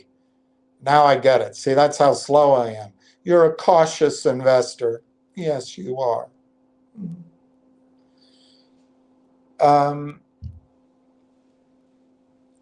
Key rules and concept. Prohibition. Trading on material non-public information is illegal. You must publicly disclose it first or not trade. Who is covered? Insiders, directors, officers, employees, and others in a special relationship, like advisors or anyone receiving tips, tippies, I guess waiters and waitresses can't invest in it, or Uber drivers. Material information, any information a reasonable investor would consider important in making an investment decision. Non-public information, you can simply look it up, cautious investor. It's as simple as Googling it. So let's simply review what we simply looked up. Non-public information, information not generally available to the public. Like, what is the deal with TELUS? How big is the revenue stream that's going to come over from the network, the money currently spent by the network companies on other hyperscalers when they move it, now that they own it, when they move that, best they can, to the sovereign AI factory at TELUS. How important is it to Sovereign's goal, TELUS's goal of $2 billion, this sovereign AI factory? And if so, how much of that runs through Railtown? Do you think there's projections that have been made to insiders, to the principals like John Ruffalo, who runs Mavericks, founded Omer's Ventures? Do you think that prohibits those groups from buying? Of course it does. You could simply look it up. Let's keep going.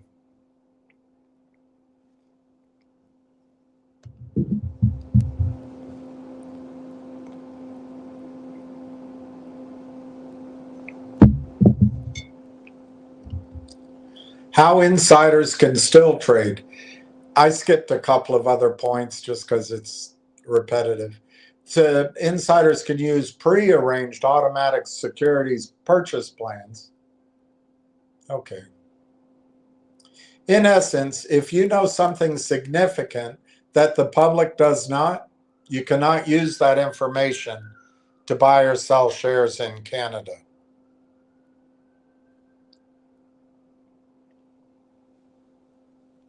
So I simply looked it up, cautious investor, and I hope that offsets your lies. There are no legal stipulations. I just read them to you. It's all just guessing? No, it's not. No, it's not. I do think there's an aspect of it that you go from what you know. You know that on February 8th last year, Railtown announced they were going to acquire AIP in an MOU. They were going to reduce it to an LOI. They were using Canaccord Securities. It was going to take a matter of weeks, and they were negotiating. That's what got you. That's what set your computers in the for sale mode that got you in trouble. We know that. We know that. Then I made an assumption that the material information was closing of that acquisition. I still think if they had gotten that done maybe in July, that would have been it, because I don't know when. None of us know. When did they engage TELUS? I have no idea. But during that period of time on a parallel track, they obviously engaged TELUS, and the people, John Ruffalo, Mike Norbrega, who ran Omer's, Dr. Tom Core, all of their investors who were critical, maybe the top 5 or 10 of the companies they're going to roll up, they all know about this crap. That's material inside information. And then Canaccord Genuity, obviously, if you're a good investment banker, you talk to your best clients, they're bound. But either they sign something, which is a legal stipulation, by the way, talking out of your ass, cautious investor.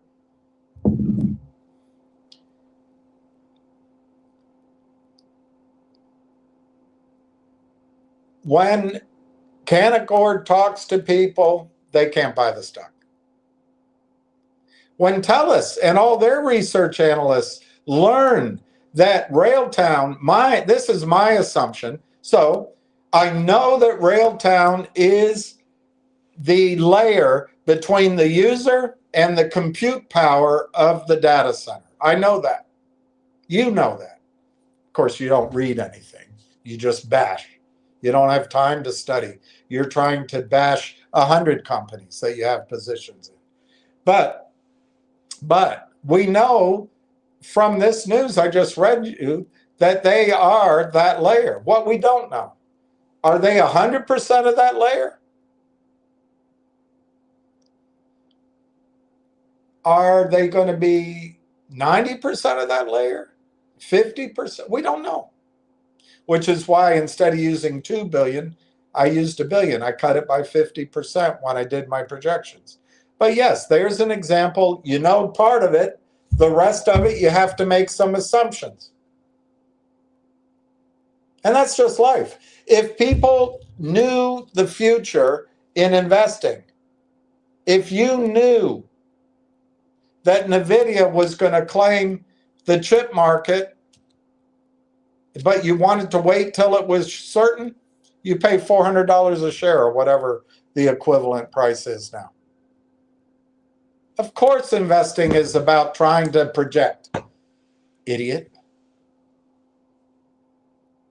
Cautious investor. All the counting dates and trying to figure stuff out is pointless. Yeah, you just read the charts. It's all in the charts. It's all in the price. It's an investment worth staying in, but no one can predict anything when, or can predict when any major movement is going to happen.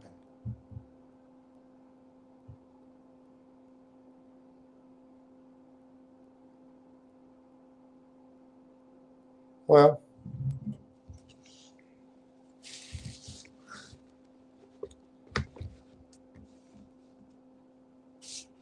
I think I was pretty clear on that, cautious investor. But only you have the sainted moral high ground. I started this disquisition today by saying that today is the 20th. In the filing with the Canadian Stock Exchange, the monthly update, I'll show it again, but not right now. Railtown announced or disclosed that the rail engine tool will, version 1, V.1, I assume that means version 1, will be completed by the end of January. So we're here. End of January takes us 2 more weeks. It's 2 weeks. I'm going to take them at their word. It'll be ready by the end of January. I already said this. And then I'm even suggesting we might have to give another 2 weeks. And that's why I picked the year of the horse, the new lunar year, Lincoln's birthday, approximately before TELUS and Railtown can go out and say, hey, we're ready to go. Makes sense to me. So you take some information you know, that the rail engine is going to be ready by prediction by the company by the end of the month. But then you think, you know, everything takes a little longer. Maybe they're lying, cautious investor. Maybe they're lying.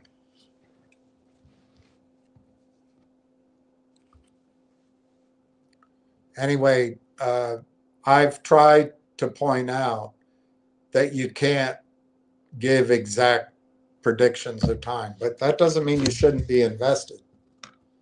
And when the story, there's a lot of people, a lot of institutions I submit that know the story now that can't buy. And there's a lot of institutions who don't know the story yet, so they're not buying. When the news and information, whatever's blocking it is released, and no one can know when, I submit to you, it has everything to do with opening up that data center for business. It is already open for business. But I further suggest to you that the first 6, 7, 8 months of this data center's existence has been sort of a rehearsal dinner, a trial run. But when it gets ready to gear up, which I think means it needs rail engine, I think it's the middle of February. But I've admitted that it could be March. It could be April, which is why I shifted my extreme, I guess you could look at it as negative, all the way to June 1. But you're not telling this audience anything I haven't discussed, like you're some avenging angel. You are pointless. Your comments are pointless. I will tell you one thing. The next time you have a major movement, I hope you wash your hands afterward. Sleepy beaches. Be very vigilant with your ideas and investments right now. Long term, it might work out 5 to 8 years. Short term, next 5 years will be brutal. If Japan yields keep rising, what the hell is this? This is a bunch of crap. Did you have a child write this, or you just had AI write this? What the hell is this?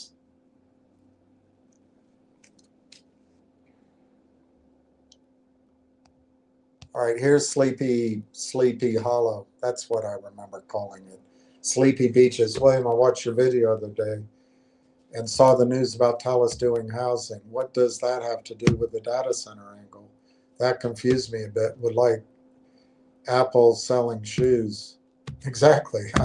I think that's one of the problems with Thales. It has such do-gooder news announcements. It reflects a very socialistic society on the one hand. On the other hand, I'll show you, Ward found it. I think it's reusing of real estate they own for data centers. They're turning it into meaningfully valuable property instead of just wasted property. But yeah, I think it is confusing, and it's frustrating. I guess I'm not all that funny, but I try to point out that Thales has to get through its news hopper of making sure children in Nairobi, particularly female children, have access to public education and fluoride for their teeth. They'll announce that as a public service, or that they're helping the indigenous people in the outback of Australia to have access to Starlink so they can watch reruns of Dallas. They'll announce that, or they have all these public service announcements to get out before they announce what to me is more critical from a business standpoint was what are you doing about revenues? But it's a $30 billion company that is overrun with bureaucracy and bureaucratic wokeism initiatives. So you're right. I think it's a distraction, frankly. It's meaningless, but it's distracting. I put it up to point out that that's what we're up against. The news, I believe, the news holding up everything is disclosing what's going on between TELUS and Railtown. I don't know that they can disclose everything. My guess would be we'll have to wait until the calendar year first quarter's earnings are announced, which is May 15th, and maybe 2 more weeks, June 1, to see the magnitude of the revenue and the revenue ramp if they get started in February. What happens if they get started in March? We might only see 2 or 3 weeks. That'd be frustrating. But that's just how it is. But you know what? Once news, whatever this news is finally made public, and it may not be news, it just may be information that needs to be made broadly available. And it may be something else other than TELUS. By definition, it's material, non-public information. We don't know it. But when it's available, all of this crap, and I'm not saying you have crap, it's this other guy. I forgot his name already.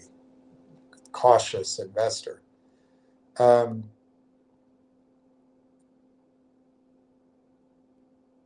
It's not going to matter what cautious investor puts up. It's not going to matter that TELUS is in the middle of making sure Finnish school children have an opportunity to learn English across an internet hookup with Canada. It's not going to matter that TELUS is helping the Eskimos in Alaska build igloos with an automatic internet link to the TELUS data center. None of this is going to matter. What's going to matter is that investment professionals are going to look at what revenue is coming through the data center and what that could grow to. They'll have their own analysts, they'll have their own advisory committees, and they'll have their own trading desks, and they'll have vice presidents of investment assigned to make investments in AI saying, well, you know what? We see the shared revenue going through Railtown and TELUS at $2 billion within the next 4 years. And then we're going to discount that to today. We'll say that's worth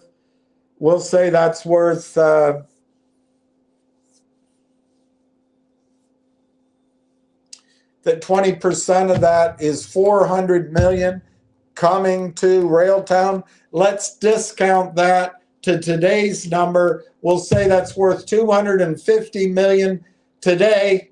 That's that we're risking it. There's 215 million shares outstanding. That's over $1 a share in future annual recurring revenue. That's gross is $1, net is $1, cash flow is $1, profit is $1.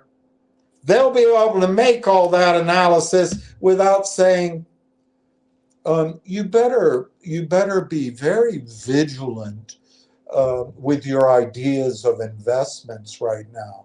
Long term, it might work out 5-8 years. Short term, next 5. That's not the definition of short term, by the way. Short term's under a year normally. 5 years will be brutal if Japan yields keep rising. Macro is coming quick. Look, guys and girls, I've told you, I believe the secular bull market is going to come to an end with a resounding thud. You've never experienced anything like it. Now, it may be delayed because it's very hard to call the top of an extreme. The market is going to go to extremes, and it's going to accelerate upward. But it's going to be dangerous, the overall market. But all that means is when the market crashes, there's going to be a period of panic. But you have to determine, will commerce continue in the world? Will people still get up and dial their phones? Will cautious investor, after his first cup of coffee, have a major movement every day anyway? Of course. Of course, life goes on. So I think after the markets crash, the Fed, the governments around the world are going to print money on a scale you've never seen before. I would imagine the Fed's balance sheet could go to 50 trillion, 75 trillion, 100 trillion, whatever it takes, because the Fed will become the central bank for the world. And the U.S. government's debt the acknowledged debt could rise to 100 trillion, 200 trillion. And I think the world will accept it one more time. Of course, silver, gold, platinum, oil and gas, anything you know how to do, real estate, farms, orchids, fisheries, water, all going to go up. But it's a matter of a change in leadership. And then the question is, does NVIDIA get destroyed? Does Microsoft get destroyed? Do they go back to pre-PC valuations? In the crash, everything will get crushed. But what's the new leadership? We don't know that. We don't know that. But I would guess, and it's only a theory right now, but I would guess if you describe the next iteration of the United States and North America as reindustrialization or rehoming jobs and rehoming factories, robots, AI, IP, well, then you start seeing what the future leaders of the market will be. It'll be, in my judgment, anything to do with infrastructure, anything to do with the military, anything to do with farming in the United States for domestic consumption, oil and gas, unfortunately, uranium, metals, silver, gold. Data centers, I think, are going to be a big part of it. And I think Greenland is all about space. I don't think Greenland's anything but national security and space. I think Venezuela is oil and it's collateral. If you think about it, there's no assets in Greenland, in Venezuela, in Iran, in Russia, that are currently on the balance sheet of the Western banks, of the City of London's banks. They're going to try all that one more time. So it's not the end of the world. It's just there's going to be a panic. And then I don't think the Dow recovers to its highs. I think all these day traders get wiped out. And I think the computerized rules get changed. And we all adjust. But in that environment, I think gold goes to $40,000 an ounce, maybe $100,000 an ounce. Silver, I think, goes probably 16 to 1, 10 to 1, 10 ounces of silver to 1 ounce of gold. But in my judgment, my prediction, I think silver goes higher than gold, 1-to-1. There may be a period of time where it takes more gold, more ounces, like 1.5 ounces of gold to buy an ounce of silver. Cycles are going to get out of whack. But in this next cycle, I really think there's room for AI and quantum computing and the benefits of robotics. So I don't know how to calculate all that. I think making these idiotic blanket statements has nothing to do with the focus on one investment. However, I do think the bond market is your biggest risk. Now, he talks about Japan's rates rising as if he's given it thought. I met with someone, an Italian woman who worked at a major bank, European bank. She's since started her own, I guess we would call it a hedge fund.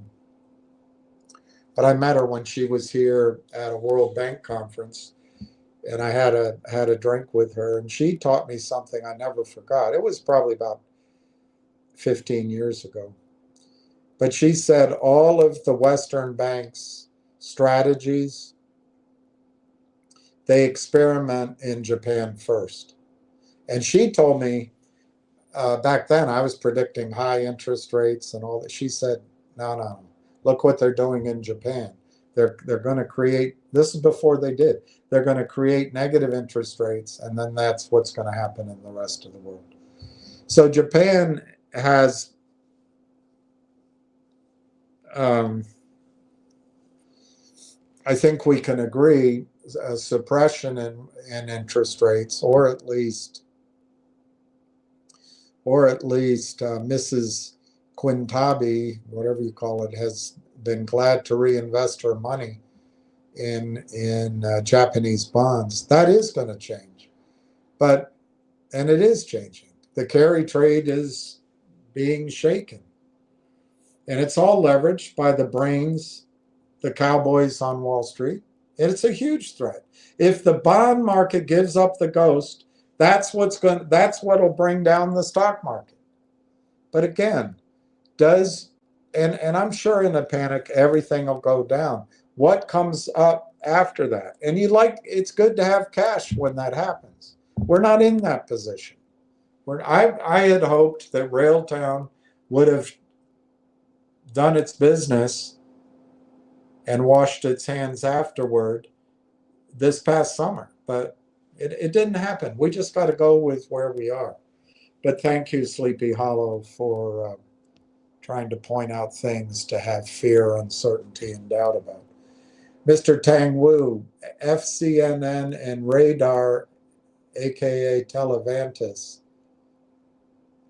FCCN has acquired RDAR voice message tech. It's unbelievable. I raised money for a company. It was called,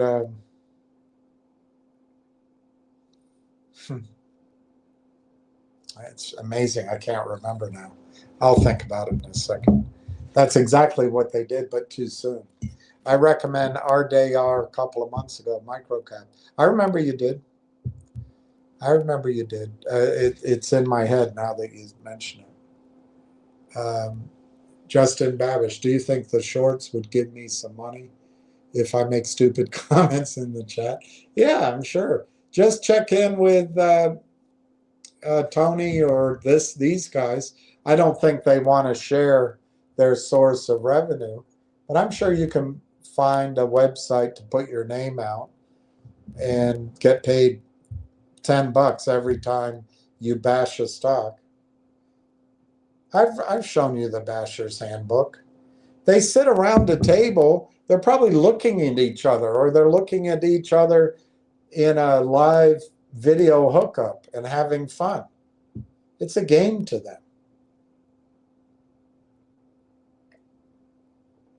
Everything's red right now.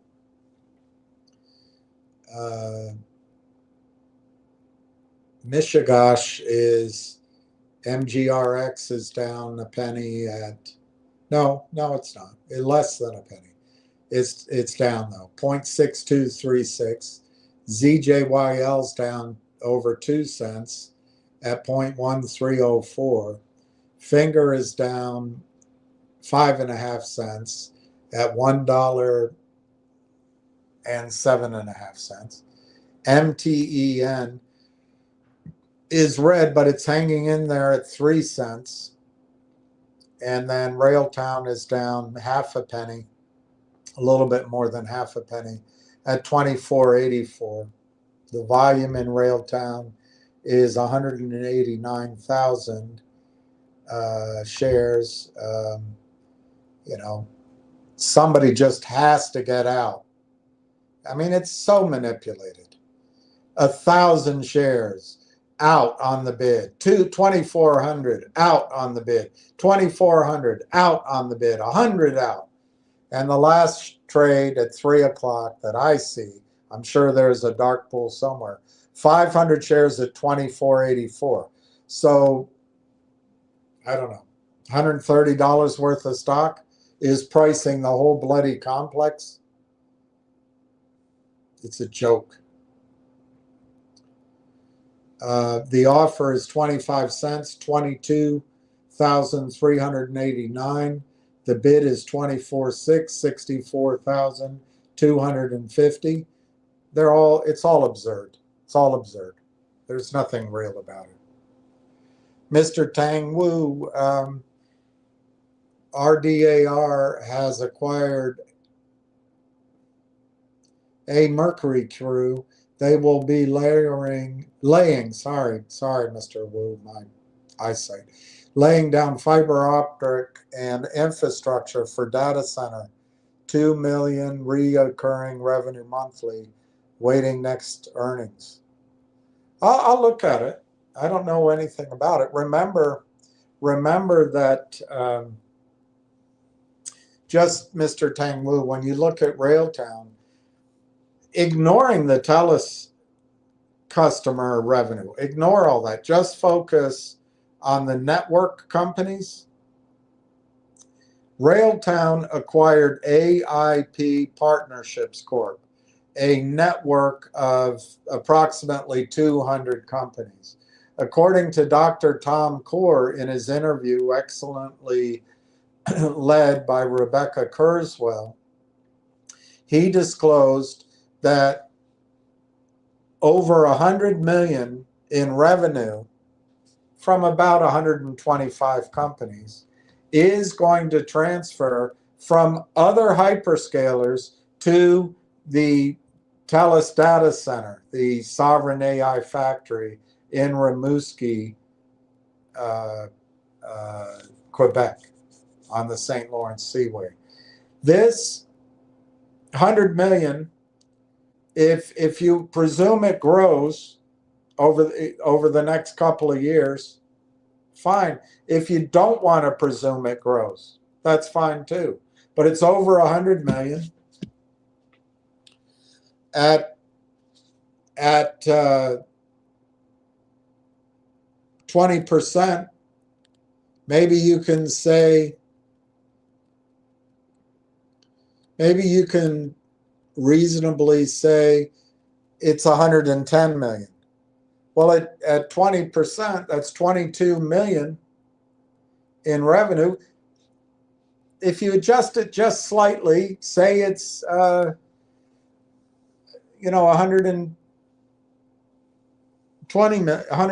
million. I mean, it's just guesswork how much over 100 million it is. But you can quickly see just from that they control, they're going to generate 24 million approximately a year just from that. 24 million a year in top line revenue, which is net revenue, which is profit, which is cash flow. It's equivalent to 2 million a month. 2 million a month. And that stock's trading for 25 cents right now. But I'll look up RDAR. William, do you have anything new on the back burner you like to bring? Just asking. Yeah, silver is a big one. Dolly Varden Silver, DVS, just entered into an agreement to be bought out by Contango. I think that's a reasonable investment, but I spoke with the CEO, and he has a new opportunity that I'd like to be brought up to speed on, and I'd like to be able to show everybody. It may be a private placement instead of a public company, but I think silver mining, gold mining, excellent places to be. I've been working on several, I'd say 5, maybe 6 different oil and gas projects. I had thought that I was going to have, a significant first amount of money to go claim the deals, and then using other people's money, ours or others, be able to take that money off the table, so that first money, which could be ours, can have a way of maybe getting the original or part of the original money off the table, and then using other people's money to the upside. But yeah, I've got 2, well, there's really 3 projects that are all about cash flow. But I like 2 best of all, because right now I can negotiate the payouts, and so I can structure something that not only gets a great cash flow, but it also gets first right of refusal in future development, and maybe other people's money. I mean, as an example, one of the projects needs $125 million over the next 3 years, 4 years. Private equity is sniffing around it, and at some point private equity will just take it. But they haven't taken it yet, but I think they will, because my source of capital has disappeared. But what I'd like to do, if our pool of money gets larger, it takes up to $5 million to claim the deal, but kind of a loose claim, because what happens is private equity, these guys have been trained from an early age, don't gamble your own money. So it's like if you've ever worked in flipping houses, or if you've bought your own house, somebody's got to put equity at risk. They're not going to. So that first money is that risk money. But here's the thing. It's a $20 million raise to just control the deal. And that first 20 million starts cash flowing, and the money gets returned from cash flow, even at $25, $30 oil prices, within 6 to 9 months. Now there's somewhat of a lag to get that revenue started, so call it within a year. And then it'll go on, the heart of that revenue will go on for 10, 12, 15 years. But it sets up the remaining 100 million to be invested. Whether or not we would ever raise that, who knows? I would love to be a public company to raise it, but we would have that first right. But if other people come in, we still get a big claim on it. It's 100 million barrels of oil proven. Now, the fact is, proven, even though it sounds like a hard and fast number, different people see it differently. But these are all legacy oil fields. I mean, the oil's there. It's just what's unknown is this standard off-the-shelf technology about recovering what's there going to work? Of course it is. But there's always execution risks for cautious, spelled with a K, A-W-S-A-S investors. But that's the opportunity. And I would love to own that, build a company with that cash flow, 100 million barrels of oil. Well, you pick the price. If oil in the next cycle, which I think is easily going to happen, goes to $600 a barrel, oh my gosh, that's the place to be. Anyway, that's one of them. And basically, by locking it down, there is already private equity coming. So I don't think I have as much flexibility as I had all of the last year and a half. But I was never able to bring the money to bear, and it doesn't look like I'm going to be able to. The second deal is more focused and opportunistic, and this is where I think we could do it all together if we had some capital. There's a gentleman I work with, never gotten a deal done, but I met him through somebody I did get a deal done. And also, oddly, I met him through Ring Energy / Torchlight. So it's an interesting link up.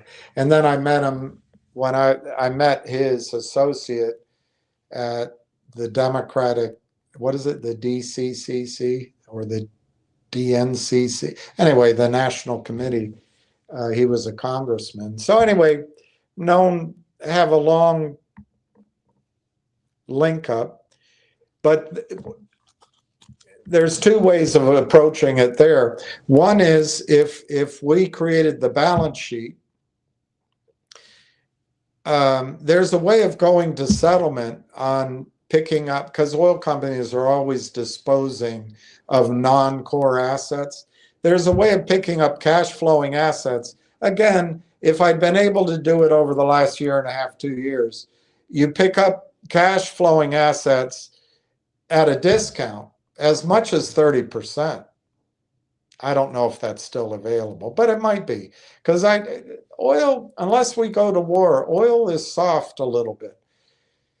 But with locations to drill, now the first 2 or 3 times you might not have enough money to do that. So you're the money that closes the deal, but then at settlement somebody else comes in and you may get your money back and you just keep a big piece of the deal. They had a deal which I worked on it 6 years ago. I went to London by memory, and I pitched it. Whenever oil was around $25-30 a barrel, that's when I went. So whatever year that was, the oil had gone to zero, and then it was in that range. And there was an opportunity to buy a project. They just needed $6 million at settlement, which right at settlement you'd get back, because there was a bank lined up to bank the entire deal because it was all cash flowing. They just needed that. Anyway, I was pitching that. And of course, human psychology, I get back, well, Bill, oil is going down. It can go lower. I said, come on. It just had a heart attack. How much lower is it? Anyway, a young man who was a leatherneck, or whatever you call the oil rig type guys. He never ran a company before, but he was able to put it together with friends. He borrowed against his house. I think he went to his dad, and he got a couple investors. He put down the $6 million. if it were the same deal that was shown to me, he got his $6 million off, and then he owned 10. Actually, I think in that case he owned the whole deal. It was all leveraged, so he got his money back. The bank gave credit, whatever the deal was, for the production, and the money they lent, he had no money in it, but he owned the whole thing. Well, the bank technically had it. Well, when oil prices went up that year, 9 months later, he sold 10% of the project for $90 million. But I couldn't get anybody to look at it because it's just psychology. So somebody was left with 90% worth, basically, I mean, if you do that arithmetic, essentially $1 billion. No, $100 million, sorry. No, $1 billion.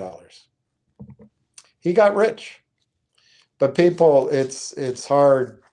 The reason those deals come available is you got to act against the crowd, and it seems so complicated. It's just like real estate. Anyway, I'd like to do something with that gentleman, if anything's still available. Last time I looked at his area of interest, private equity has purchased everything. So they take now private equity, these 35-year-olds with an air about them, they take all that upside and they put it in a fund. Then there's 2 or 3 other deals out there, which for timing I'll skip. There's some crypto deals I'm looking at. There's a gold company I just like to outright buy and make it a base of operations.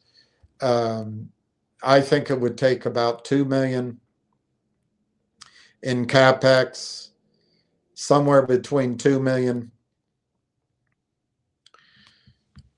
maybe $5 million to buy a controlling interest. But I don't know how much you actually need to buy because I couldn't get the votes. And the asset is probably worth, it's a big number. It's probably worth 10 or $20 billion. It's just totally mismanaged. So yeah, there are other things. In terms of buying something for a trade, I'm intrigued. I don't know anything about it, so I would do ETFs. But I'm intrigued by the concept of a shortage in semiconductors. So maybe some of the semiconductor ETFs. But that's just a trade. I don't bring any particular knowledge to that situation. If you know how to trade the indices, I would go long the S&P, long the Dow, long the NASDAQ, long the Russell, and I think it'll be a lot of fun. I do think there are some gold and silver mining companies to buy, particularly the royalty streaming companies. But I think we're going into a period where we missed on the physical, the easy part of the physical trade. So now the bang for the buck is in the mining shares. But I have not found anything that surpasses the basic arithmetic. Now, I don't know. You can disagree, but if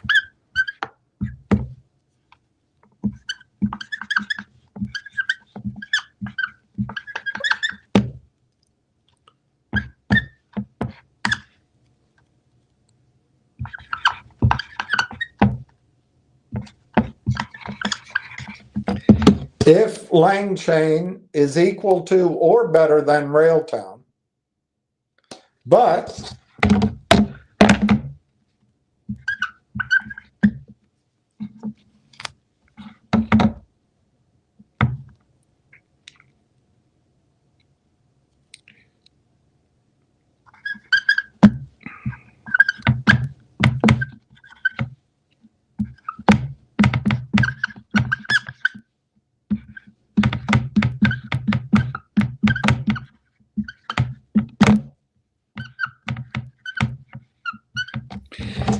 But if the addressable market is huge, so there's room for both, and it's in a different scope.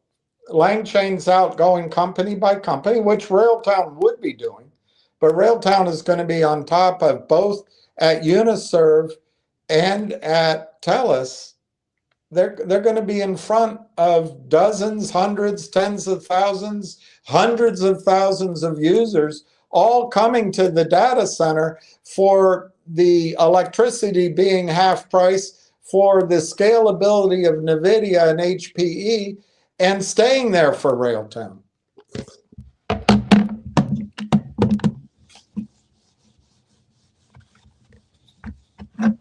So, if LangChain's summer valuation of 1.25 billion has grown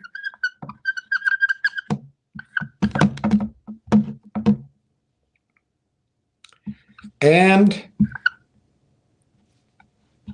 I don't know, what would you imagine? Has it grown to 2 billion, 3 billion? It's grown. So if you assume LangChain's valuation has grown more than 1.25 since last summer, billion, and if you assume Railtown is on par with LangChain, or better, I think it's better. But if you assume LangChain might be worth 2 billion now, you just use the 1.25 billion.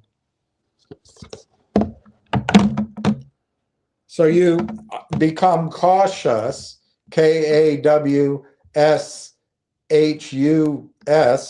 and you just use the summer valuation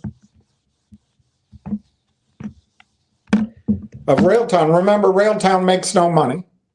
LangChain's revenue is not profitable at this point.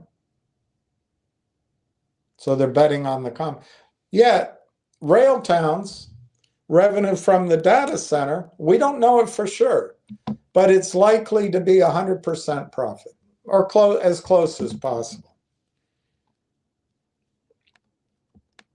So there's two valuation measures you can go with. If Railtown achieves 1.25 valuation as institutions look at it, you divide that by 215 million shares,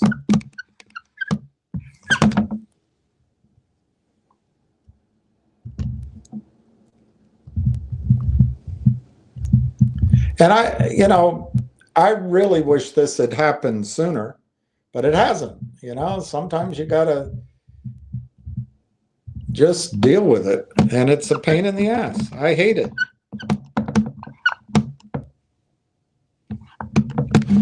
So that gives you a $5.81 per share target. Just comparing Railtown to LangChain. Well, if you want to discount that, call it a $5 target. At $5, it's 20x. If you want to discount it by half at $2.50, it's 10x from here. I don't know anything, Little Squire. I don't know another investment that the wind's behind its back that can give you 20x, let's say in the next 90 days to 6 months. Unless silver goes ballistic, which is possible anytime, I don't see any other deal out there. And I'm open. I mean, people talk about quantum computing, they talk about crypto. But I think this target could happen as soon as price discovery becomes active. That's 20x. I don't see anything in my list of things that can beat this, which is frustrating because other things are going up. The other way to measure it is if instead of 2 billion that Entwistle said, you use 1 billion as revenue from this data center. Now, he didn't say from the data center. He said from AI-enabled technology. I'm assuming the data center, so there is an assumption there. But some number, it's going to grow to 2 billion by 2028. I'm using a billion because that automatically takes half away. If it goes through that data center, does it all go through Railtown? My premise is yes, it does. But again, we do not know that. Another reason I took half of it away. So we'll start with a billion. Then you have the AIP network. They currently spend over 100 million with half the companies. They spend over 100 million on alternative hyperscalers. If you can assume that 100 million and the exposure to the other companies grows to the 200 companies extent, well then maybe you can just assume that 100 million over the next 2 years will grow to 150 million in revenue that moves to the data center. So you have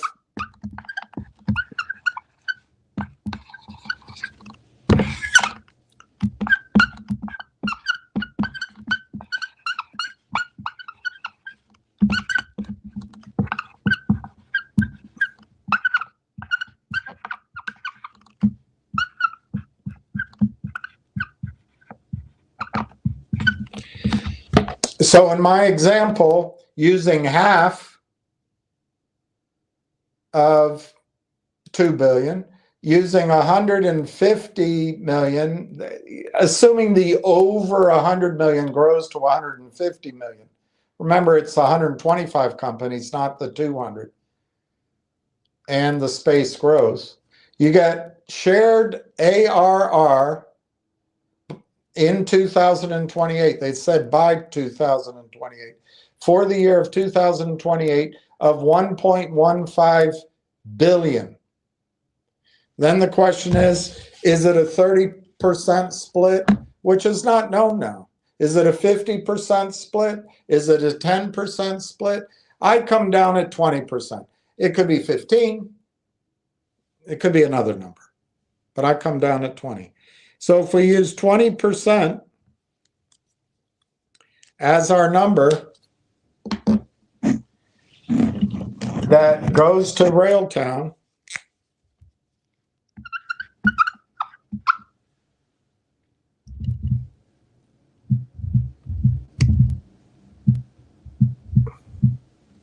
that's 230 million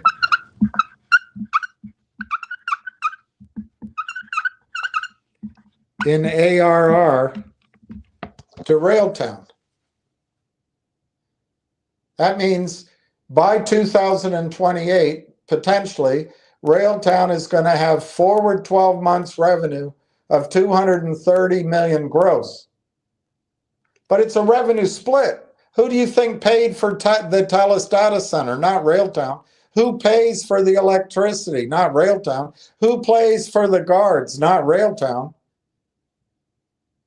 Who, for that matter, who pays for customer acquisition? Not Railtown, other than this network here, but they already bought that. So conceptually, this 230 million comes to Railtown without cost, or net with very small cost. So you can run multiples of that number and then divide it by the amount of outstanding shares. Or you can just divide this number by the amount of outstanding shares, which is fully diluted 215 million approximately. So that's $1.07 a share. Just call it $1. That's one small risking, call it $1. So then you've got $1 a share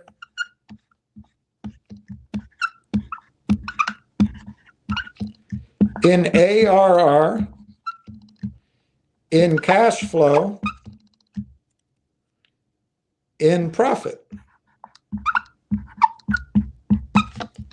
You've got $1 a share, projectable, annual recurring one, $1 a share. You're paying 25 cents a share right now. Now, if you give that what multiple do you give that? You think it sucks? You think I'm wrong?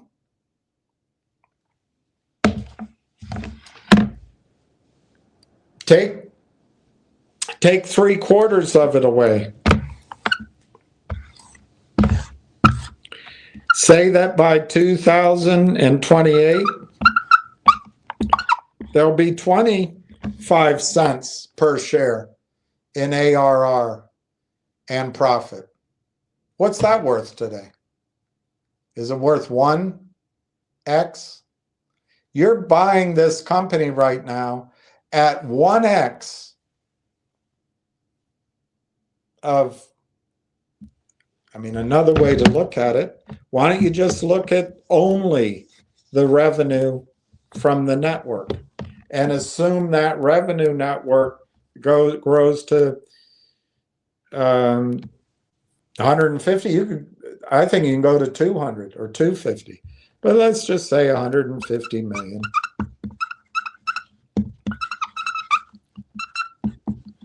And you use 20, so that's 30 million. Just from that, and you divide it by 215, you get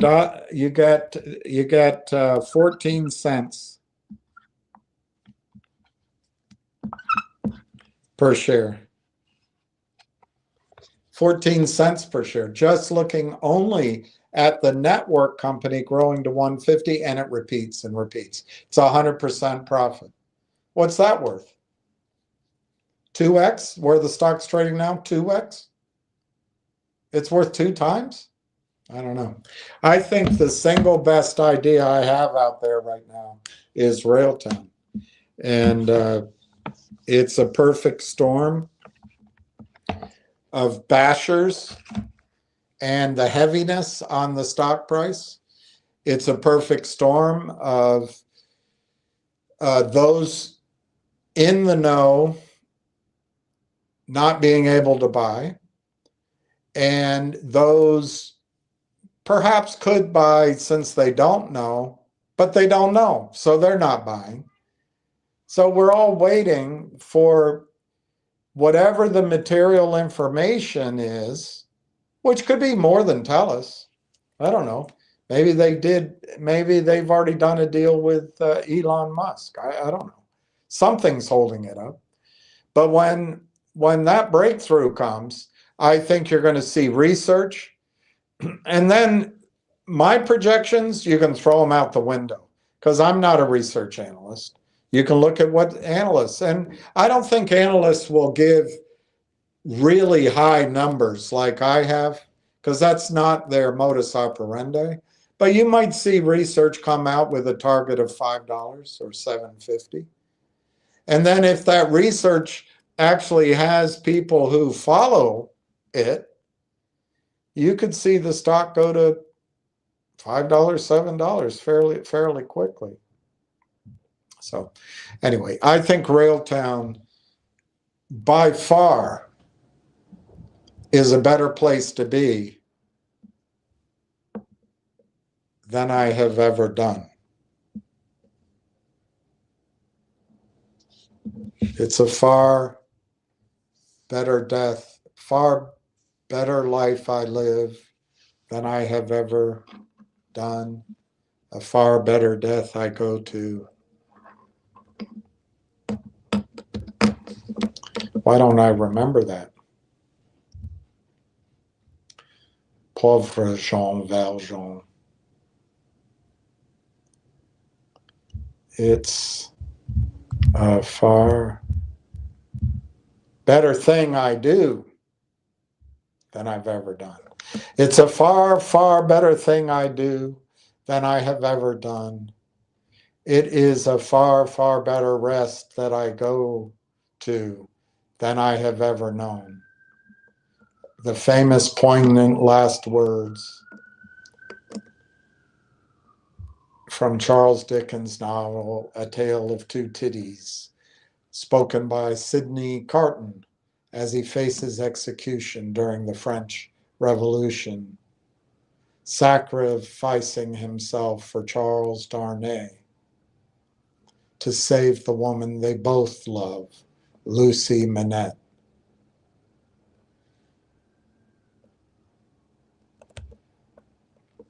Woman's.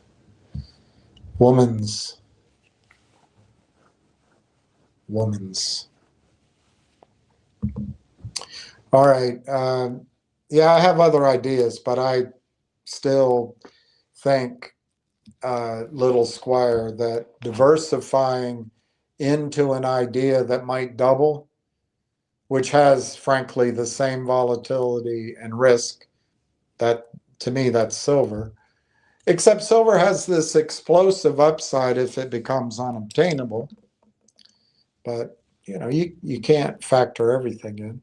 Or you go over to, an ETF or a mining share that might double versus something that could give you 10 or 20x just when it revalues.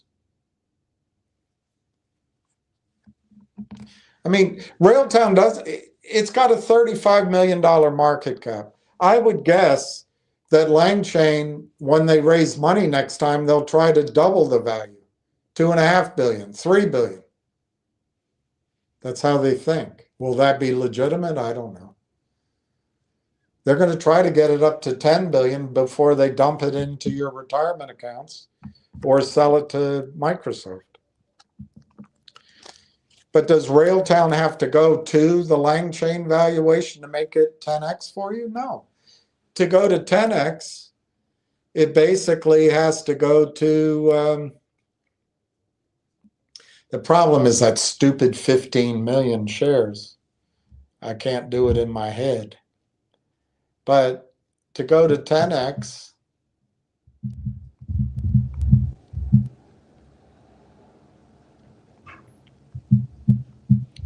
I have to calculate that extra 15 million shares. It just has to go to 537.5 million dollars, $500 million, just to give you 10x. In other words, if it goes under Langchain, it can give you 20x at $5.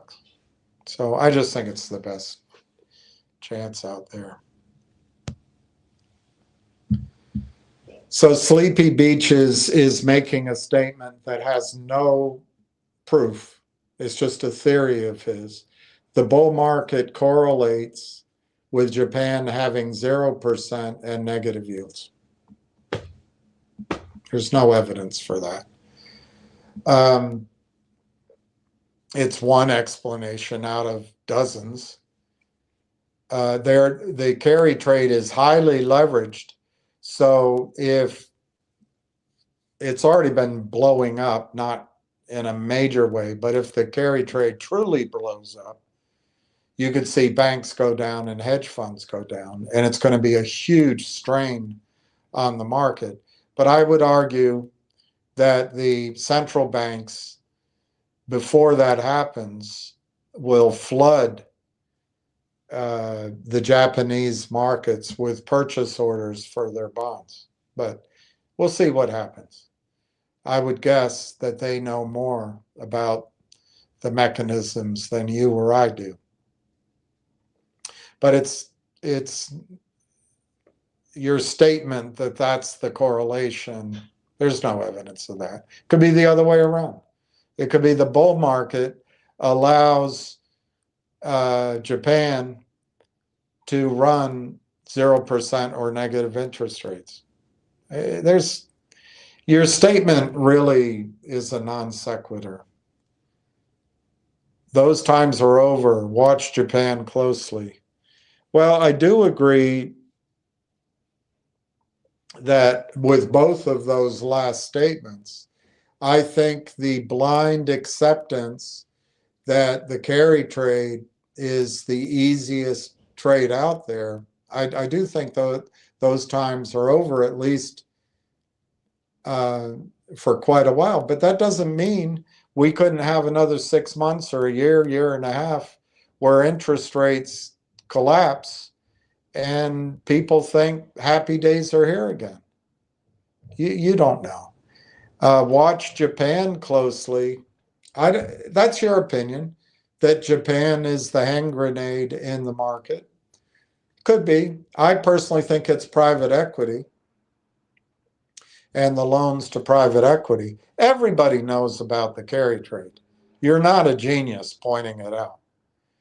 You got to go to something that would surprise people. And I think that's private equity. Saks Fifth Avenue is blowing up, and others. They're stupid equity, but they're blowing a lot of things up. That's a lot of debt out there in private equity. I think going back to silver, I used to think it'd be JP Morgan, but I now think it might be Bank of America. But if a bank goes down in silver, oh my God, the bond market's done. So you're correct to call out watching the bond market, but I don't think we have the skills to exactly call when the Fed and the U.S. government and the plunge protection team, and frankly, the British, the British Empire, are going to not be able to control Japan. I just don't see it. You might have a blowout while some over-leveraged cowboys lose control of their portfolios, but I really don't see Japan as the threat to the system. I think it's a symptom more than a threat. If I had to pick one, private equity. If I had to pick a second one, silver. If I had to pick a third one, Garwar Field. Garwar Field.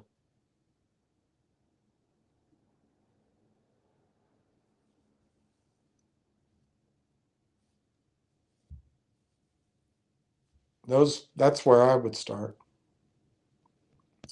Sleepy beaches, commodities will outperform all assets and equities in the coming year. That's my theory. And I thought I was starting a company to implement that. And I'm gonna do it on a smaller basis, but man, I put a lot of time and credibility on the line, and it looks like it's just not going to happen. And I think it's a consequence of, I suppose, Railtown, that I was pig-headed on that, or my judgment looks bad. But anyway, just have to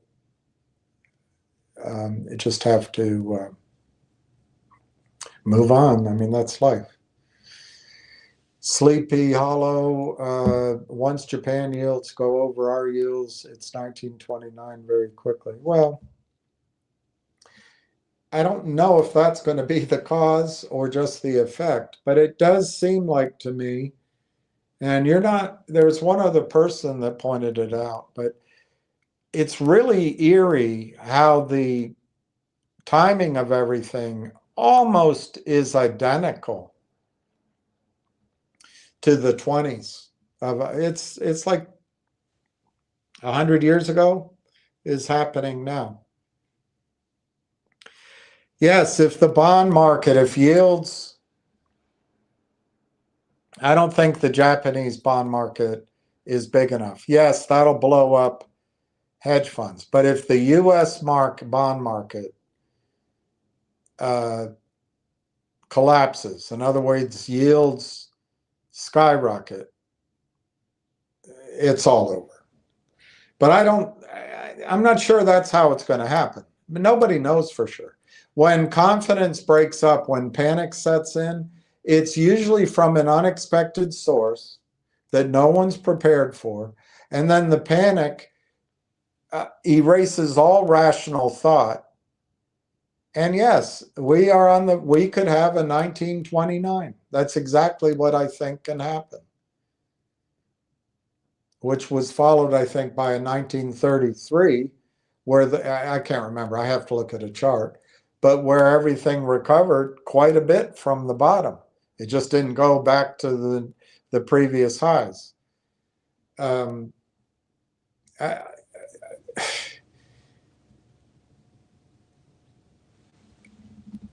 I think private equity is what blows it up, brings down a bank. You know, it could be MMTLP, that could blow it up. A settlement there could blow it up. The emperor has no clothes. Silver becoming unobtainable and bringing down Bank of America or JP Morgan overnight, obviously, it's all over. If the Saudis announce that in their best wisdom, they're going to leave the quiet quarter, the unknown quarter, the empty quarter for future generations, and I mean, look, if the Garwar field, the special K zone, I think it is, or D, is it D or K? Water's out. I mean, they flood 20 million barrels a day of water to get 5 million barrels of oil, if that's still the ratio. And of course, they're doing all the horizontal drilling and putting more straws into the same shallow reservoir that we're doing in the Permian. And maybe that delayed it a handful of years.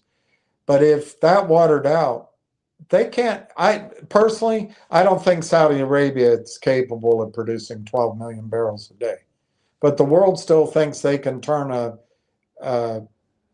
faucet and ramp it up. So there's still the illusion, particularly in the bond market, that there's cheap enough oil that can fuel so-called growth for the length of the outstanding bonds. Well, whether they're producing 8 million barrels a day or 12 million barrels a day can kind of be fudged. But if you lose 5 million barrels a day, which I bet is already maybe 4.5 million barrels a day from the Garwar field, you're not going to be able to hide that. Now, there's other sources of oil in the world that have stepped up, like the subsalt oil in Brazil. Maybe they're I haven't studied it. They might be doing 2 or 3 million barrels a day. It's more expensive. It's not the fantastically inexpensive Saudi oil. Iraq, for some reason, we didn't go claim the oil, but Iraq actually is the largest source of conventional oil remaining in the world.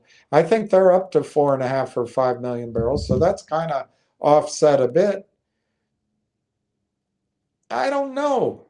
I'd have to study it. Is that going to decline, or is there more room to the upside?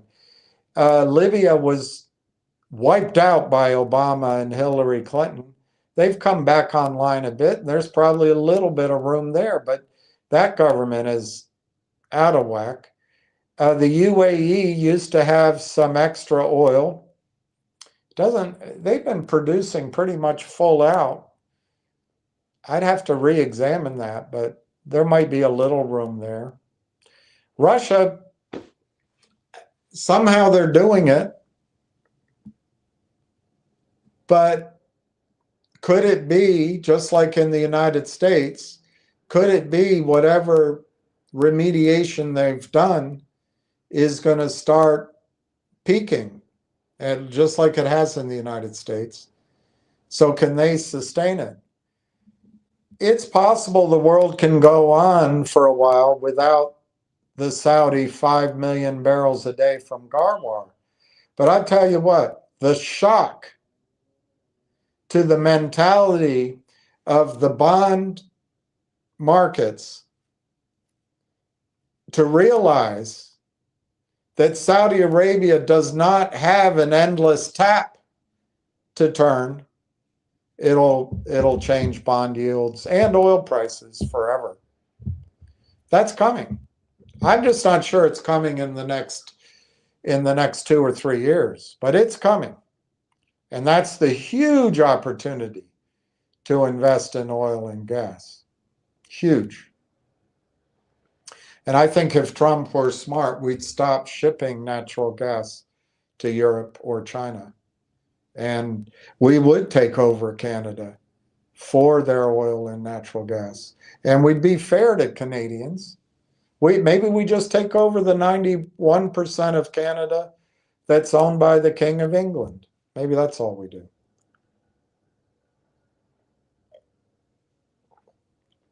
But the future is going to be very much, at least initially, Russia, China, United States.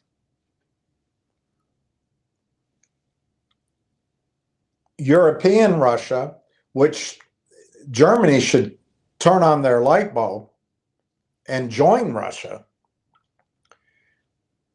And then China, sort of Asia, which is Russia too, versus North America. The one thing North America has is energy, but that means we have to rely on Canada, Mexico, and maybe Venezuela. The one thing Asia has, Russia, is energy. And the one thing China has, they work hard, they're not woke. Women have done terrifically in China, but they're not woke. And they're not immigrating, they're not confusing their population either with all sorts of other things. They do have a birth rate problem, they have a water problem, but they have the infrastructure, they have the technology, they have our patents, they have our know-how. So you match China's industry with Russia's nearly unlimited natural gas, you got a powerhouse. And on the Europe side of Russia, you match their oil and natural gas with that part of Europe, you've got a powerhouse. And the only thing that competes with those powerhouses is North America, which Greenland is part of North America. It's now a colony of Denmark. Denmark treats the native population like a colonial power would. Energy is in Canada, Venezuela, Mexico. United States, I don't agree with Trump. I don't think we have inexpensive oil left. But technologies are changing all the time. There's nanotechnology and other things coming. So, people have gone broke predicting peak oil, but that would be one of the things that would be pretty scary to me, is if Garwar Field collapsed. The other thing is collateral. That's why we're going to war everywhere. There's not enough collateral in the banking system to handle all the derivatives and all the leverage. And it's interesting, AI in and of itself and the data centers, it's going to provide collateral if everyone accepts the numbers. It's like accepting cigarettes in prison. So maybe there's a way out that's not as painful as I would expect. Maybe. Giuseppe, time period of nothing, then big move up. The former is when we should buy, not during the Kathy Wood time. Exactly. Now's the time to buy. My contention is you have information that you can act on. You don't have inside information. You have information by connecting the dots. And I would consider some of my point of view well informed because I did speak with Corey Brandolini for 2 hours. Of course, Tony the tiptoeing turtle also did. I don't know why they did that, but it does give us more of a chance to buy it inexpensively.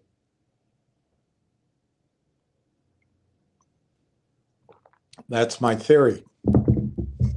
Other people think Tony is really smart because he's been getting you to buy GameStop and AME and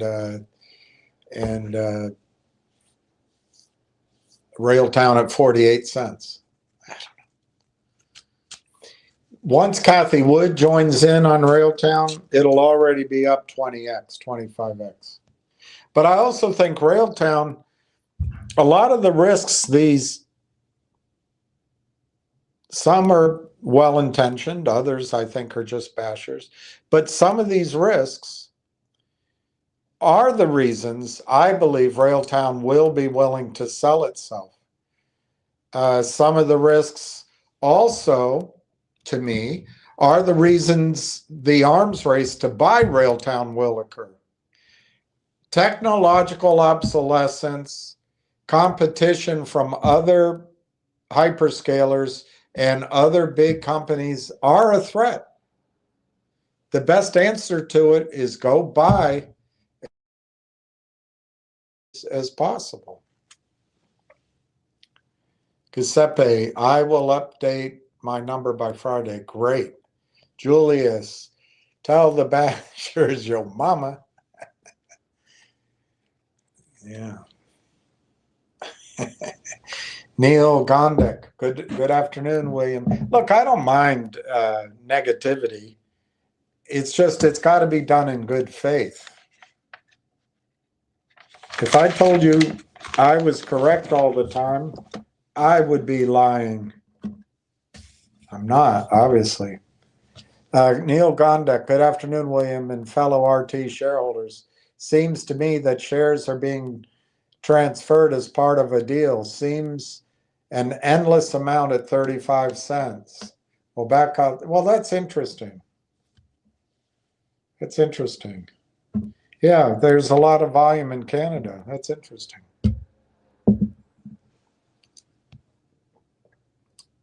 Any news about investors on our gold company? There's still a chance we'll invest more. I think we can invest more. I'm going to have to work on that. The gentleman who was going to put up the money, I think he's disappeared. I don't know that for a fact, so I don't know how to present it to the company because I can't make up that he's still there, but I also can't make up that he's gone away. I don't know. I think what I'll do, just let the company call him and see.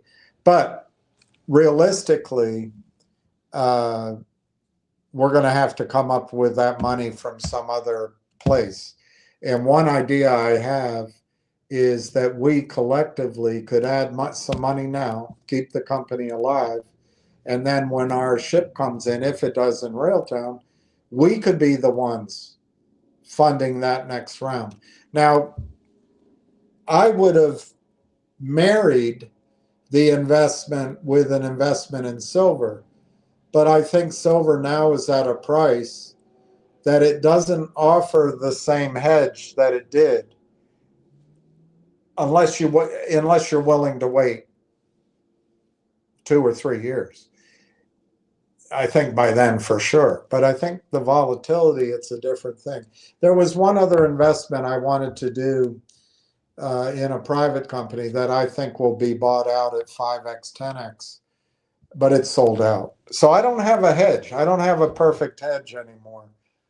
that I feel confident in to offset. But I'll keep looking for one.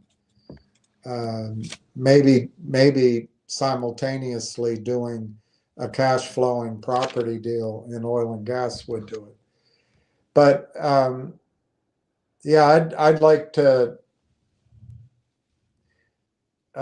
see what we can do to save that. If we don't do anything, I think there's an investor on the sidelines that'll cram us down.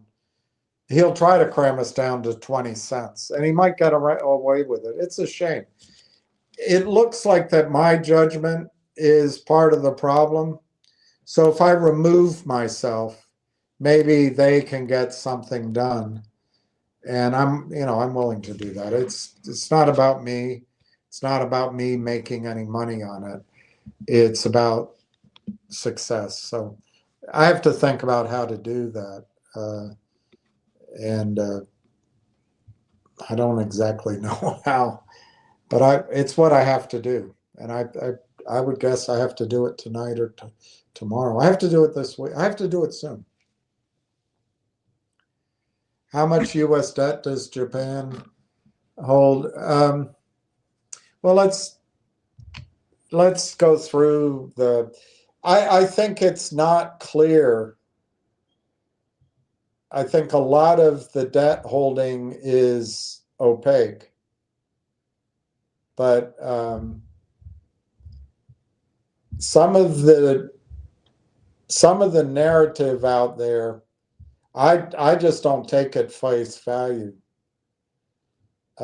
Here's Pete Peterson. He's been on a campaign about this. So the debt held by the public makes up 80% of gross debt. More than 2/3 of our public debt is held domestically. This is October of last year.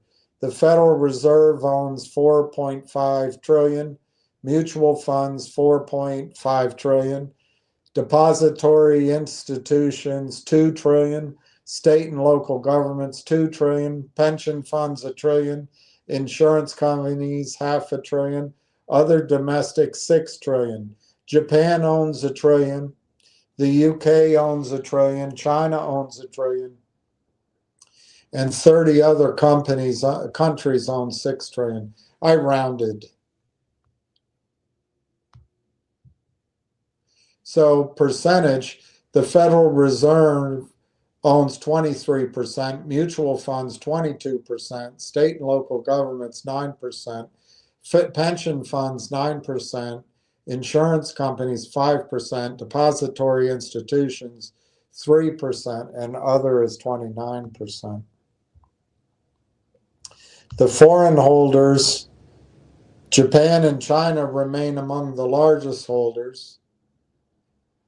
Japan owns 1.1 trillion. The United Kingdom 850 billion. China 756. And the total held abroad, according to this study, 9 trillion.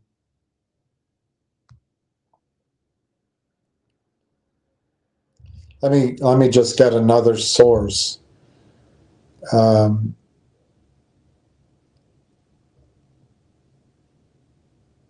Forbes, with the U.S. debt, I don't know if I can read this. Oh, I can.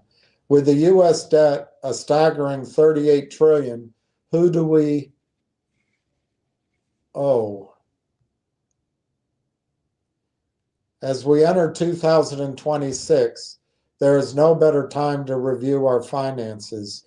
With the national debt surpassing 38 trillion, it'll be 40 trillion when we buy Greenland. It'll be 50 trillion when we buy Canada. It'll be 60 trillion when we buy Mexico. It'll be 65 trillion when we buy Cuba and Venezuela. I don't know, I'm making that up. The total reflects decades of fiscal stress and represents money the federal government, all right, blah, blah, blah, blah, blah. Here are the 3 largest holders, foreign creditors. Japan, 1.13 trillion owed. Japan has been the largest foreign holder of U.S. debt. As of the latest Treasury data, Japan owns 1.1 trillion in U.S. Treasury securities. So I guess your point is they sell it all. Well, my point back is the Fed will buy it. That's where we are now. We're the coyote running out over the cliff in the air. Japan's motivation is driven by economic strategy. Treasury investments are safe, yeah, right, and help Japan manage its own currency. Japanese institutional investors have invested in U.S. debt as part of reserve management and financial diversification. Well, Hillary Clinton, Anthony Blinken, and Valerie Dubois,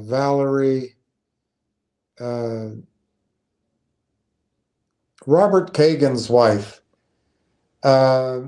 they, by turning the US dollar into something that we broke the trust in to fight, I guess, the ghosts of the Soviet Union who ran pogroms against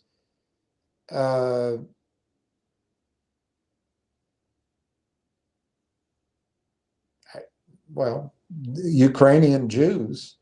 We've now sided with Ukrainian Jews and Nazis against Russia.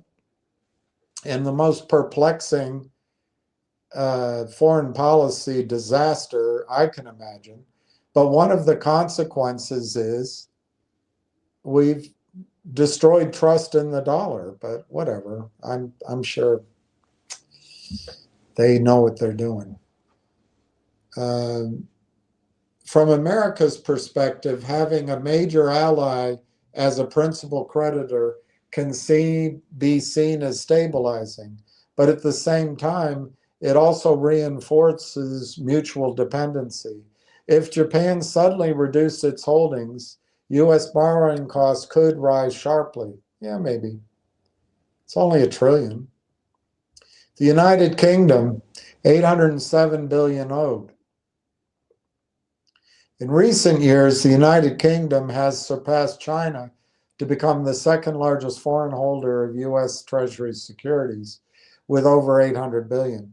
The UK figure reflects custodial holdings by the UK financial systems. The custodial system holds treasuries on behalf of other investors around the world, highlighting the central role London plays in global capital markets. China, man, they've lowered their position. China, 750 billion owed. And we absorbed their sell-off, I would argue, relatively well. For much of the 21st century, China has been the largest foreign holder of U.S. debt.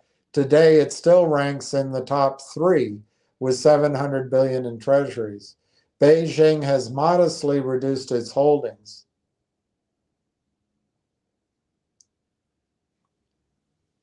For a bunch of reasons you can figure out. 75% of U.S. debt is controlled domestically. Foreign holders own roughly 25 to 32% of public debt. The remaining 68 to 75% is held domestically by U.S. entities and institutions. And I'll predict something, Sleepy Hollow Beaches. You're going to see in the United States, particularly as AOC takes over and Kamala Harris comes back in, and Janice Crockett out of Texas comes in, as our government becomes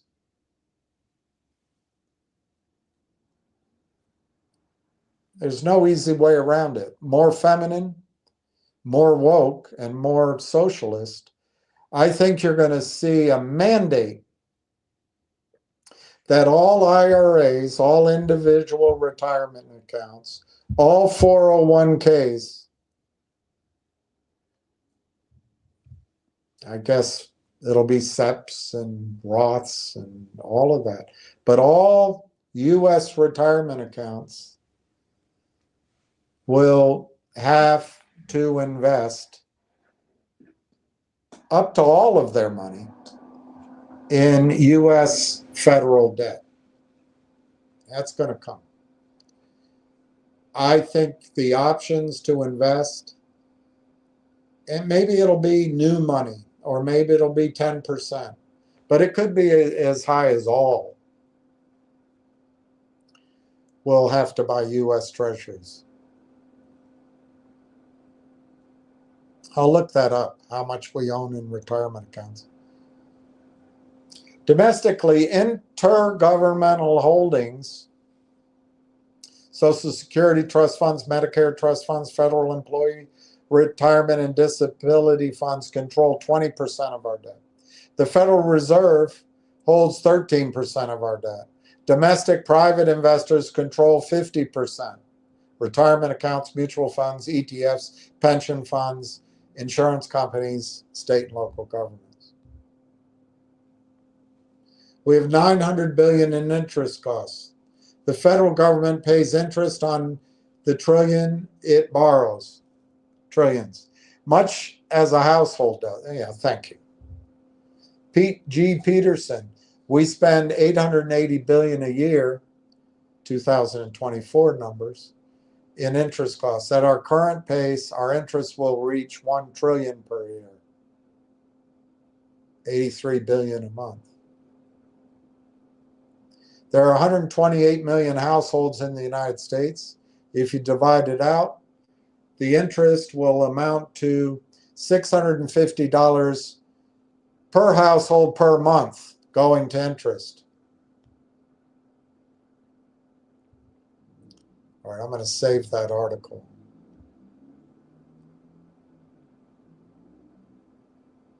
I'm going to play something for you while I take a quick break. Because I drank too much coffee and I don't want to sign off. I just want to show you something. Oh, I could show you that. That would be much more fun, showing you a puppy dog. But I want to show you I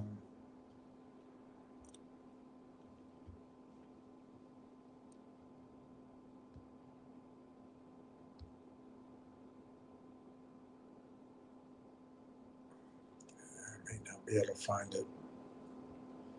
Darn it. I thought I had it ready. I thought I had it ready. Here. That's too long for you. I don't want to put you through it.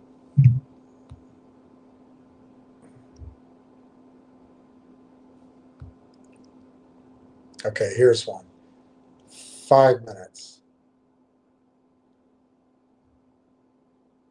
I like this better. How about this better? Whether you're building an experimental prototype for your own personal use or creating an application to power an entire organization, there are key components of the AI technology stack that you must get right to build AI systems that can do more than just generate answers, but solve real meaningful problems. Say, for instance, I'm building an AI-powered application to help drug discovery researchers understand and analyze the latest scientific papers in their domain. Maybe it starts with a model that I recently heard about that is supposed to be better at highly complex tasks like that of a PhD researcher. Model is an important layer of the stack, but it's just one piece of the puzzle. There's also the infrastructure that model will run on, because not all LLMs, large language models, can run on standard enterprise CPU-based servers, and not all are small enough to run on a laptop. So it matters what infrastructure you have access to and how you choose to deploy it. Next is data, because in this example, the whole point is to help scientists understand the latest papers in their field. And models typically have a knowledge cutoff date. So if we want to talk about papers from, say, the past 3 months, that means we have to provide the AI system with extra data. That will be the data layer. Next would be the orchestration layer. Because to do a complex task like this probably is going to require more than simply providing a large prompt into the AI system and getting a single output out. Instead, we'll want to break that user query up into different parts, help plan how the AI solution is going to actually tackle this problem, what data it needs, and then do the summarization and creating an answer, and maybe even review that answer. Finally is the application layer. And this is because at the end of the day, there's a user using this tool. So there will have to be an interface that defines what the inputs will be and what the outputs will be. It might not be as simple as text in and text out. And there's also the issue of integrations. So will the actual results of this be something that's integrated into other tools that this user uses? It's important to understand all the layers of the AI stack, whether you're building a solution from scratch or using solutions which might manage several of these layers for you as a service. This is because across the stack, from the hardware all the way up to the user interface level, the choices you make will have important implications on your solution's quality, its speed, its cost, and its safety. When it comes to infrastructure, LLMs generally require AI-specific hardware, specifically GPUs, and these can be deployed in one of 3 ways. The first would be on-premise. That is assuming you have the means and resource to buy this kind of infrastructure yourself. Second option would be cloud.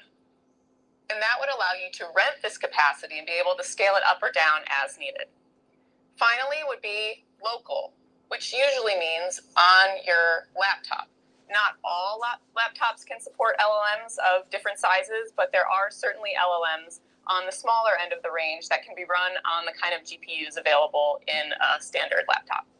The next layer is models. So AI builders have plenty of choice when it comes to what model they can use. One dimension to consider is whether the model is open versus proprietary. Another dimension is the model size. So we have large language models. We also have small language models that might be lighter weight and able to fit on more lightweight hardware, but might not have exactly the same thinking capacity as a large language model, and instead be specialized for more specific things. Finally is specialization.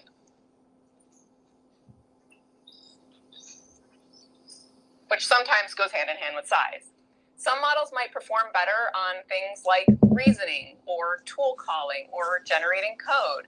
Others might have different language strengths than others.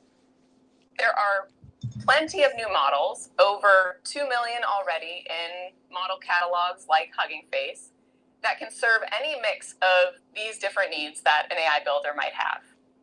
The next layer of the stack is data. This breaks up into a few different components.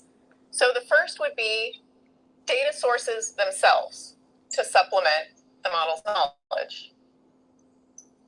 This could also include the pipelines to do any processing, pre-processing, post-processing of that data, as well as vector databases you may use, or retrieval systems, also known as RAG.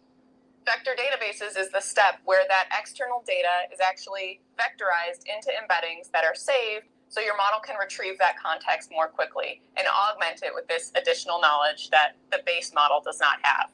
That's important because base models are usually trained on publicly available information, which might not always be complete to accomplish the task that you have. You might need to supplement with additional data. The next layer is orchestration. Because building an AI system that does something more complex than just generating text, or answering questions requires breaking the initial user input down into smaller tasks. Those can start with things like thinking, using the model's reasoning ability to plan out how it will tackle the problem. That can also include things like execution, where the model does tool calling or function calling, as well as steps like reviewing, where an LLM can actually provide its own critique of the initial generated responses and initiate feedback loops to even improve those responses. This layer is very quickly evolving with new protocols like MCP and new architectures for how to best orchestrate increasingly complex tasks. Next is the application layer. So the most widely used AI systems do follow a pretty simple design of text in and text out. But as we use these tools in our work and life, there are important features that become critical for the actual usability of AI. And these factors make up the application layer. First factor is interfaces. The most classic interface is text in and text out. But there are other modalities that can be very valuable for certain tasks too, like image, audio, numerical data sets, and plenty of other custom data formats. Also in the interface, it's really important to keep in mind the ability to do things like revisions or citations, so that when the user sees what the model comes up with, they have the ability to edit that or inquire on it further. The second consideration is integrations. And that comes both in the form of integrations of allowing other tools that the user uses to actually send inputs to the AI system, or to take the model outputs and automate how that gets integrated into some of the tools that they use in their day-to-day work. Altogether, these layers of the AI stack, from the hardware to the models, the data you use, how you orchestrate it, and the application and the usability of it, matter because when we have a clear understanding of how they fit together, we can see what's truly possible and make practical choices to design AI systems that are reliable, effective, and aligned to our real-world needs. You know you saw where that's coming from. That's coming from IBM technology. I think IBM's making a big push. Anyway,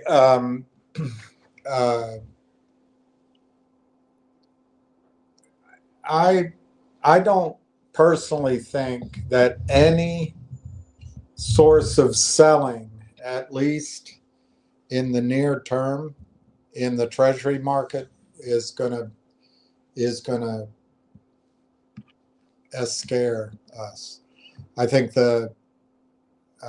if necessary, now it's all a con job. It's all a confidence game. But if necessary, I think the Fed will buy everything China sells. The Fed will buy everything Japan sells, everything NATO sells, everything the UK holders sell. That's just my opinion. It is a confidence game, though, and hence that's why I think we're going to war. It's about collateral. It's about, and I think AI. Believe it or not, I mean, I'm not necessarily saying that anything that we invest in is going to therefore be great, although I think it will be. I think artificial intelligence, data centers, and space, and this technology, robotics, and energy, which I think we're behind in a lot of this, but I think it's what can allow the United States to borrow more money, and if applied to growth and creating jobs, but also GDP from this compute power, I don't know. Maybe we muddle through, and we're not in the greatest shape as compared from a debt standpoint as compared to the Soviet Union. But compared to China, I don't know. We probably measure up. We probably compare. Oh, that fell down. That's all right. Gives you more. Gives you a view. Anyway, I thought her presentation on the stack was interesting. We're in the RAG area, and the ingestion area, the data in, data out area. We're in a lot of what she talked about.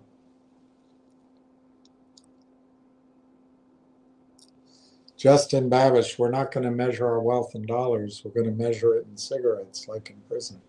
Well, I think it'll be hard assets.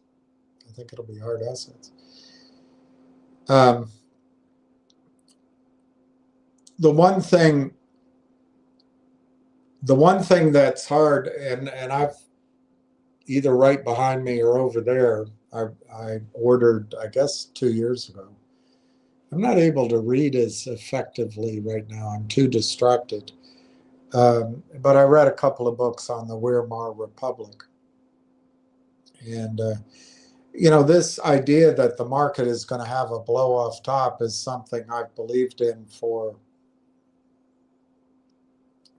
I don't know, it's going on 25, 30 years. And I kind of got it wrong. I panicked a bit about 3 years ago when the market just looked, oh my God. And we're all susceptible. The market really looked like it was breaking down, and that frightened me, because that's going to come. And I didn't know at that time if that was it, and it turned out not to be it. Again, it's all about confidence. If we all believe that the money's in the bank, just like our statements say, we're fine. If we all believe the dollar is as good as gold, which is how the Chinese used to view the dollar, we're fine.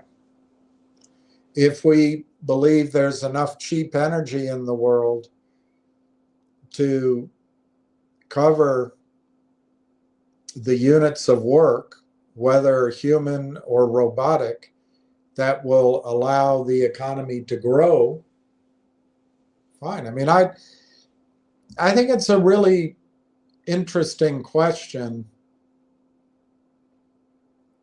Has our economy really grown?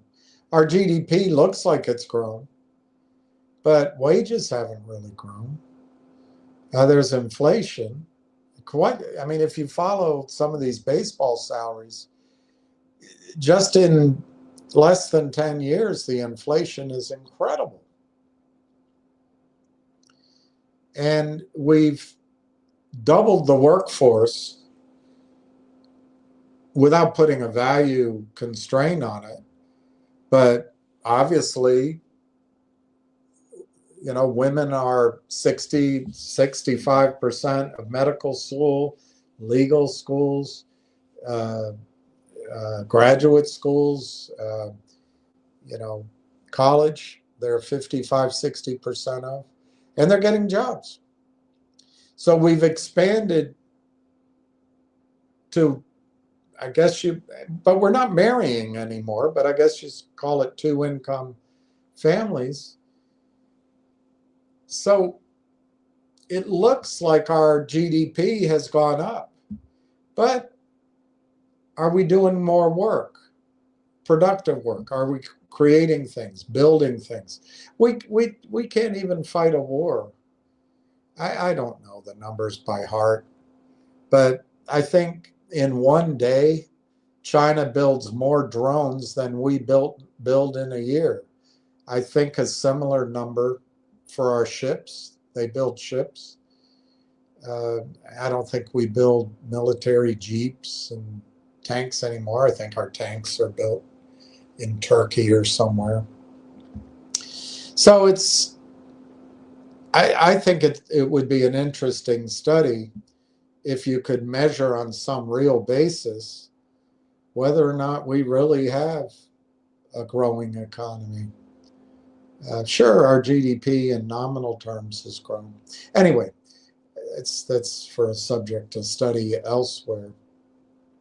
But it might be that AI and the computers and energy, I think we have to poach Canadian, Mexican, maybe Cuban, but Venezuelan energy to make sure we remain dominant, which might, I think, is in the advantage of everyone in the Northern Hemisphere. I don't really think it's, well, you could argue whether it helps the banks more than anybody else, but I think as citizens, it helps everybody. But we might be able to work our way out of this.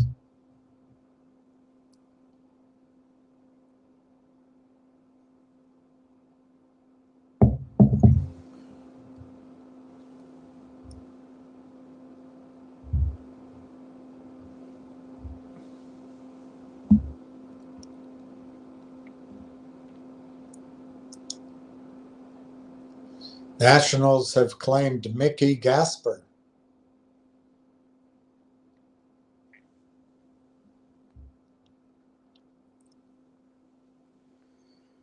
Nothing big. All right, let's keep going. Steve, Bill, I picked up another. All right. Bravo. Bravo. Good job.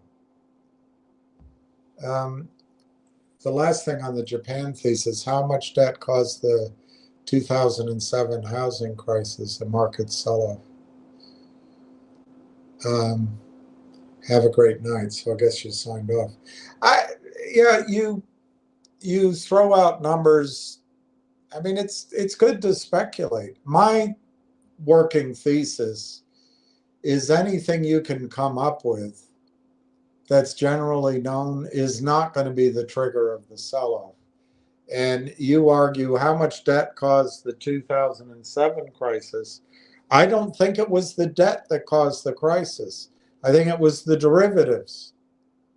It was the expanding of that debt. It was the hypothecation and rehypothecation. It was the leverage of the system. In that sense, $1 trillion of Japanese carry trade, which obviously U.S. debt's involved, it's leveraged to the max. These guys will take, just like Energy Vault. Energy Vault has a rate of return on its investments, I think, of 15% or 12%. To make it work, they leverage it. Leverage is the killer. So I don't think it's the debt per se, it's the leverage caused by derivatives and cross-bank trading. Perhaps it's going to come out of Japan, but Japan has a lot of assets. I'm sure the empire, so to speak, I'm talking the British Empire, the city of London and New York, probably have collateral all tied up in Japan. I think Japan and Europe are kind of our vassal states a little bit. I don't know. You might be right. I'm not dismissing it, but I don't think the markets are going to blow up out of Japan. They may blame it on that. I do think hedge funds can blow up. A bank could blow up if the carry trade gets out of whack. But, they're already unwinding it. Once it's unwound, it's no longer a threat. I guess that's a question to ask.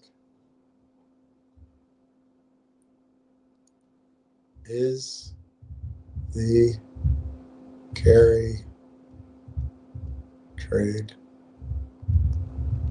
unwound?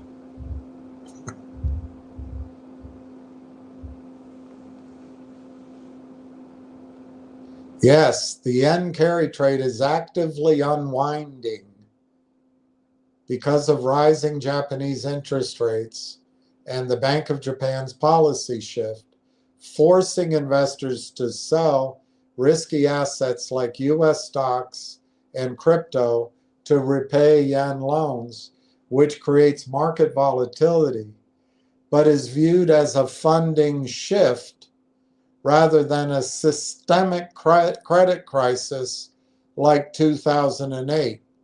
This process involves selling foreign assets to buy back yen, causing pressure on global markets as the narrowing interest rate gap makes borrowing cheap yen less attractive, leading to capital repatriation to Japan. Why it's unwinding? Higher Japanese rates. The Bank of Japan is hiking rates, making yen borrowing more expensive, removing easy money aspect of the trade. Narrowing yield spreads. Japanese government bond yields are rising, making domestic assets more appealing compared to lower yielding foreign bonds, especially U.S. Treasury. Policy shift. Japan's monetary tightening is a fundamental change, forcing a deleveraging as the cost of funding risky bets increases. Impact on markets. Selling pressure. Unwinding means selling assets funded by the yen, hitting risk assets like tech stocks, crypto, and emerging market bonds. Yen strength. The need to buy yen to repay loans can strengthen the currency, further pressuring foreign assets. Global liquidity squeeze. A large-scale unwind can reduce global liquidity, having an impact on markets worldwide, particularly in the US. The key takeaway. While significant, the unwind is seen as a gradual adjustment to a new monetary environment, not necessarily a repeat of the 2008 financial crisis, though it is creating short-term volatility and it is challenging high-risk investments.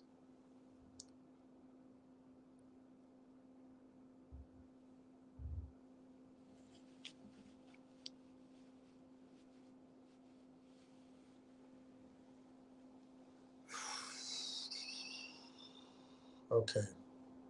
Let's go over some things that I had.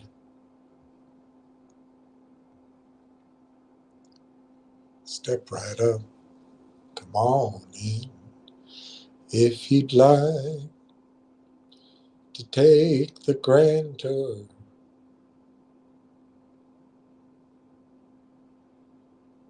of what once was home, sweet home. Over there sits the chair. All right, right here. Working on rail engine V1, expected to be finished by the end of January. Now, this gentleman, whoever he was, cautious with a K and an SH, says it's all guesswork. Well, this isn't guessing. This was filed January 8th. Working on rail engine V1, expected to be finished by the end of January. This was filed by the company.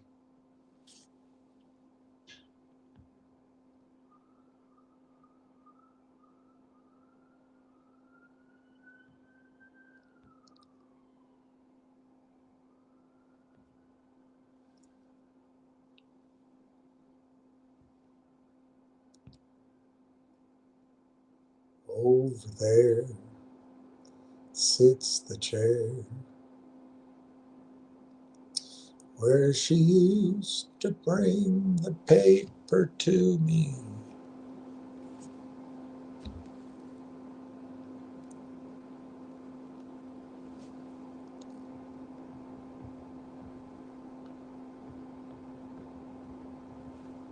All right, let's get through these. It's going to say too many files. Ursha Vance is pregnant. Plan for days without power. This is not good. Meteorologists warning a storm to blast America.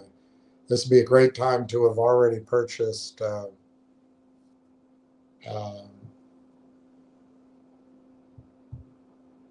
natural gas futures.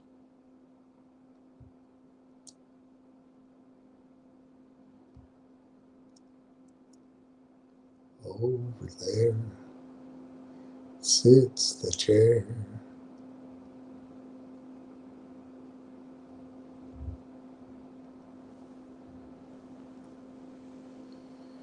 All right. It says I have too many messages, so it always does that. So I'm going to have to reduce it.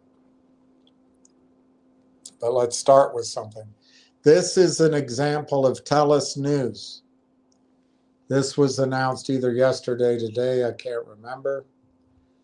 And as an example, we have, it's a big socialist company, so it's going to have a lot of other news coming out. So our delays seem interminable.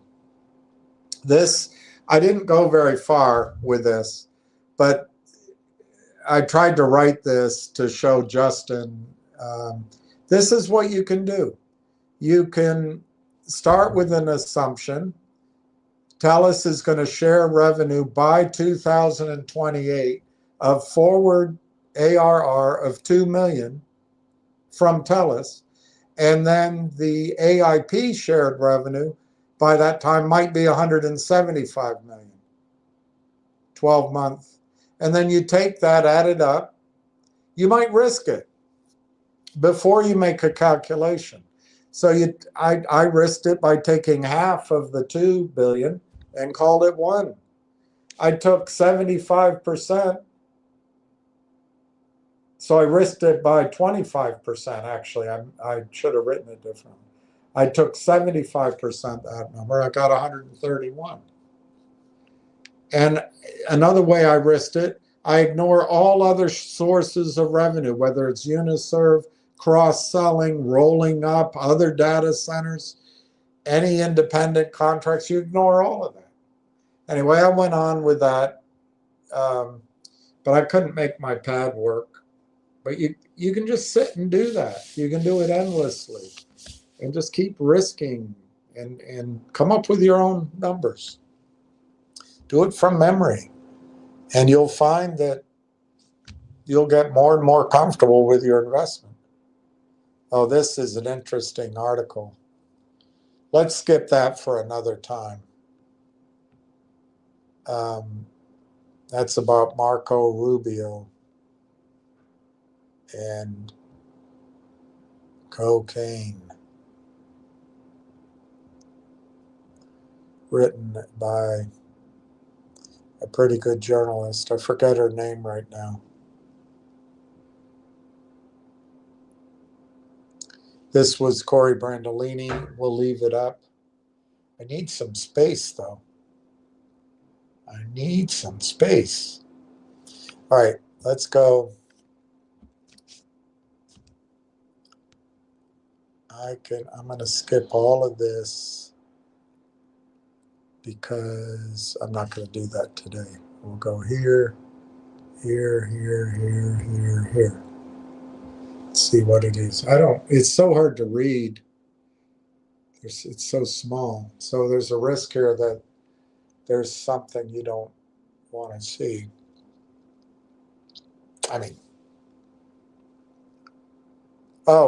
This is for the other gentleman. How to go after filings. If you Google SEC filings, this is what'll show up. SEC.gov search filings, or down here, Edgar search assistance. So just Google SEC filings.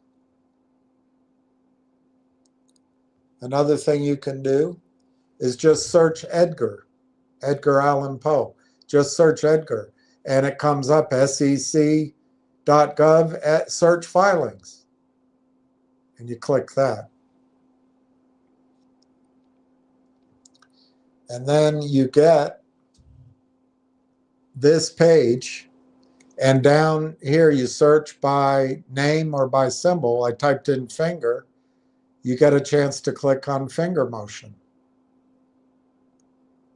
This is the page. And then you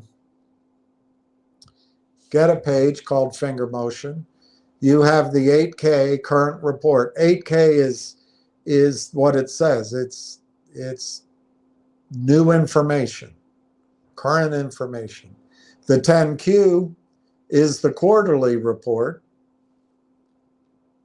The 8K current information. A 10K, which I don't see here, we don't have yet, is the annual. They have 144 prepared. Anyway, you can also click down here where it says view filings, and you have an endless list that you can go through. And this is finger, the 8K, the most recent, January 15th. And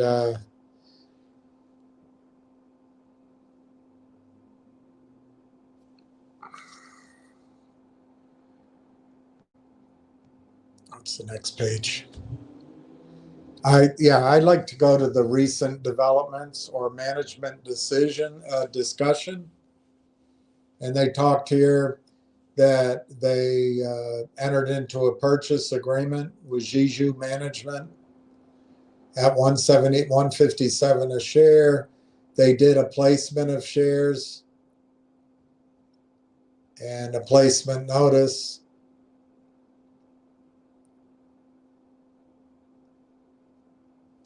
I'm very uncomfortable with this. Upon delivery of a placement notice, the sales agreement, the sales agent, who is RF Lafferty and Co. It's not Jewish, but I'm not sure that means it's any better. It looks like it's Irish. There's some hard-nosed Irishmen out there that may or may not do the same bad stuff, under which we may from time to time sell shares. So then it says down, the sales agent may sell the placement shares by any method permitted by law, deemed to be at the market, as defined by Rule 415, promulgated by the Securities Act of 1933 and amended. The sale agent may also sell placement shares by any other method permitted by law, negotiated transaction. There can be no assurance is successful, no liability to this agent.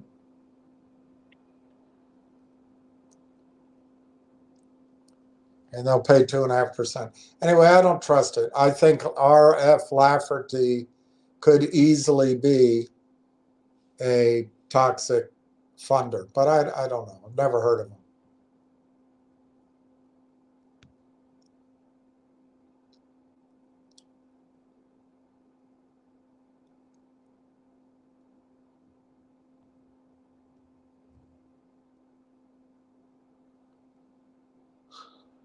All right, let's go through this.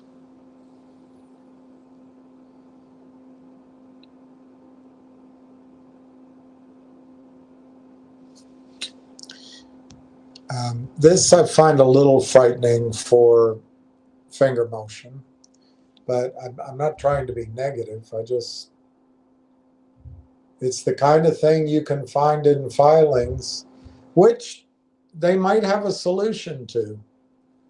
But on June 1, 2024, they entered into a loan agreement with Dr. Li Yao Ming, short-term facility, $370,000. I don't know what SGD is. It might be Singapore dollars. I don't know what the ratio is. And it 1 year from the date, it's basically at a 20% interest. So there it is, 1.67% per month.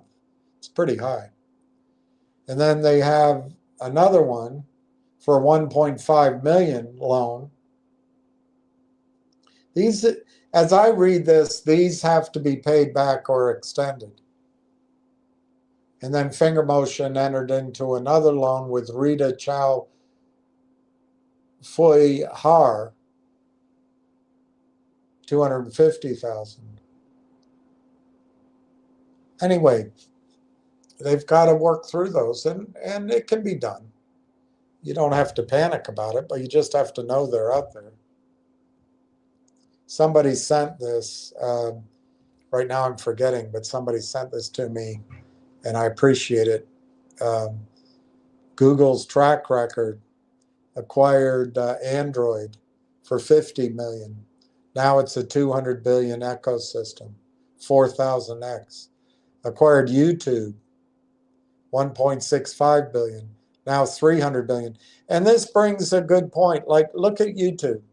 I give these upside targets that I think are possible for Railtown, but it might be that a lot of the upside is going to occur inside of another company. We don't know what price will be paid to buy it out. It's one of the unknowables. Uber, they bought Uber at 3.5. Unbelievable. SpaceX, they did around it, I don't know how much they put in, at 12 billion. CrowdStrike, they invested in Series D at $1 billion, now 130 billion. It's pretty impressive at Google. I think they might have invested, I can't remember if they were in the list of investors in LangChain actually. Space Mobile, 1 billion. DeepMind, 500 million they paid. It's now worth 100 billion. Stripe, they invested 100 million.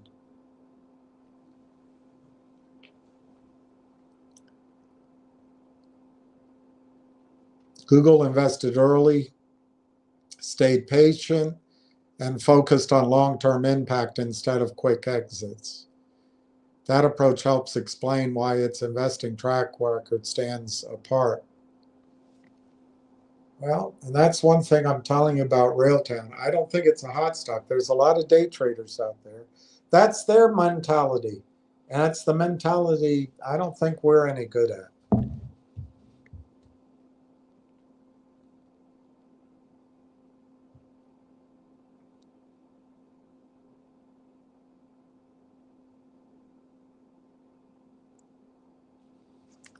Is Finger's name Property Management Corp of America? That's what my screen's saying.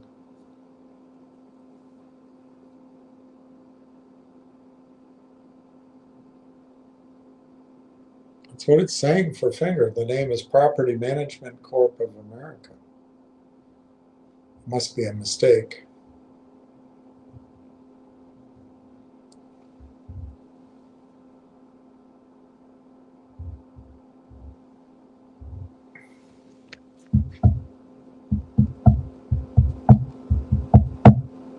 Okay, let me go to the next one.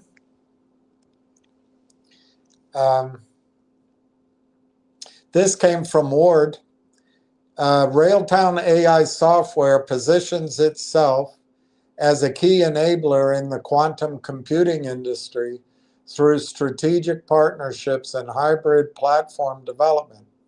Its Conductor platform, part of the Application General Intelligence suite, facilitates seamless integration of quantum resources into classical systems. Railtown AI Technologies partnered with Quantum.IQ AI Technologies in June 2025 to extend its conductor platform into a hybrid quantum cloud solution. This collaboration licenses Railton AI driven tools for code analysis, algorithm optimization, workload decomposition, and runtime observability across classical and quantum layers. Industry role. The platform helps developers transition workloads to quantum execution while keeping non-quantum parts on traditional infrastructure like public clouds or AI accelerators such as CoreWeave. Quantum.IQ plans integrations with providers like IBM Quantum, D-Wave, targeting sectors finance, climate modeling, logistics. Developer impact.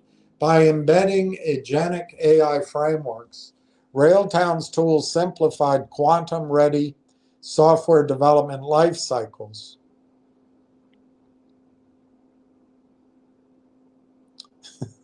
which is Q-SDLC, making quantum computing an extension of existing workflows rather than a separate discipline. A developer preview was anticipated in 2025. Railtown's agentic AI embedded in its conductor platform stands out in quantum orchestration by automating workloads decomposition, code analysis, and hybrid classical quantum optimization. Unlike the rigid tools focused solely on resource allocation. Railtown emphasizes developer-centric features like runtime observability and algorithm optimization across quantum providers like IBM Quantum, D-Wave, powered by agentic frameworks that adapt workflows dynamically. This contrasts with traditional quantum orchestrators, which often prioritize static scheduling without AI-driven decision-making or seamless integration into existing software life cycles.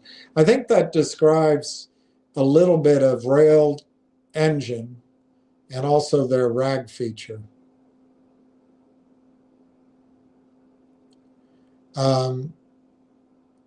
So there's a comparison table here.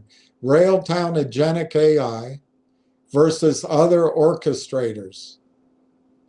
So in terms of hybrid orchestration, Railtown is intelligent classical quantum bridging with workload auto decomposition. Others are often limited to quantum-only queuing or basic load balancing. AI autonomy. In Railtown's case, agentic reasoning for optimization, error bucketing, and real-time adaptation. In others, it's rule-based or manual configuration, less adaptive. Developer tools. I forget what the Q means, quantum software development lifecycle support, code analysis, and observability. Others are primarily execution focused, lacking end-to-end AI assistance. Integrations for Railtown, CoreWeave, public clouds, multi-quantum providers. Others, vendor-specific, narrower ecosystem support. So it looks like Railtown's built something better than what's available elsewhere. Of course, we'll find out.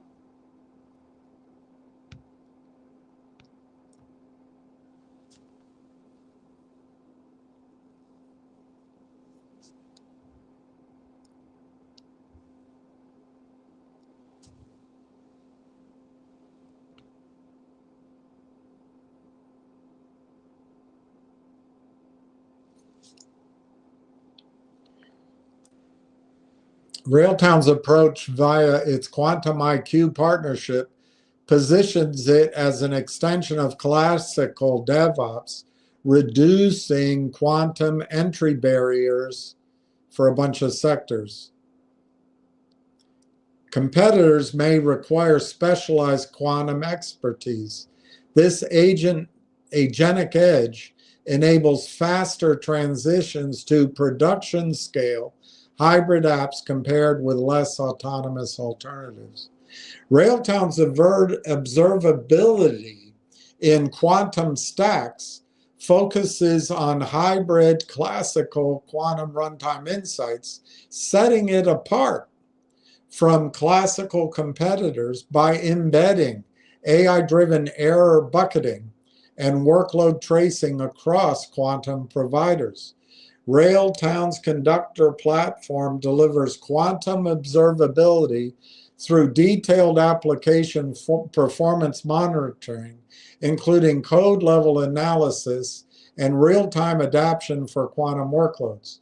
This integrates seamlessly with providers like IBM Quantum and D-Wave, offering developer previews for end-to-end visibility. I don't know, I'm starting to think IBM enters the buyout candidate list.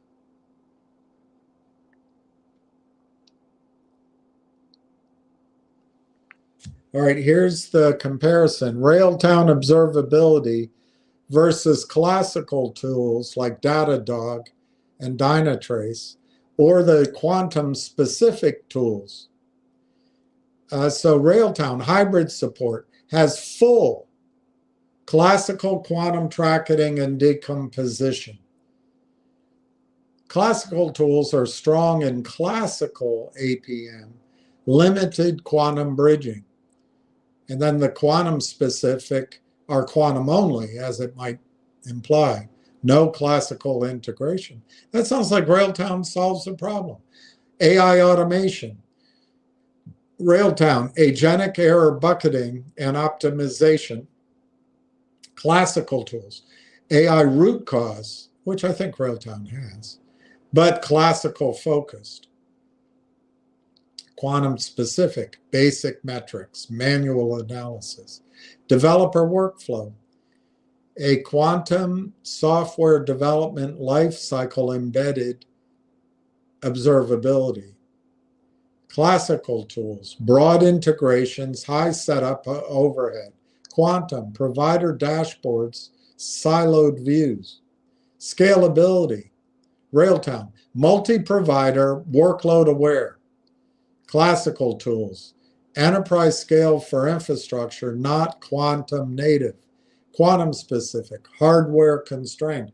It sounds like Railtown, frankly, is better. What's the strategic edge for Railtown? Railtown excels in reducing quantum debugging friction for industries like finance, unlike classical tools requiring custom extensions or quantum stacks lacking hybrid depth. Railtown's agentic approach anticipates issues, positioning Railtown for production scale quantum apps over monitoring heavy alternatives. Sounds good. Railtown's observability tools integrated in Conductor emphasize quantum native features like hybrid classical quantum training and agentic error analysis, differing from top classical observability leaders focused on broad infrastructure monitoring. I don't know which one's better. Let's see. Feature Railtown Conductor observability, hybrid quantum classical. Railtown full workload, decomposition, and tracing. Datadog, limited and classical. Dynatrace, emerging LLM support, no quantum. New Relic, no quantum. I don't know what the other means. Grafana stock, plugins, quantum plugins possible. Sounds like Railtown's better there. AI-driven insights, agentic error bucketing and optimization, data log, ML anomaly, Merrill Lynch, I don't know what ML is, anomaly detection, Dynatrace, auto root cause across stacks, New Relic, pattern detection, Grafana stack, custom via plugins. Seems like Railtown's better. Real-time topology,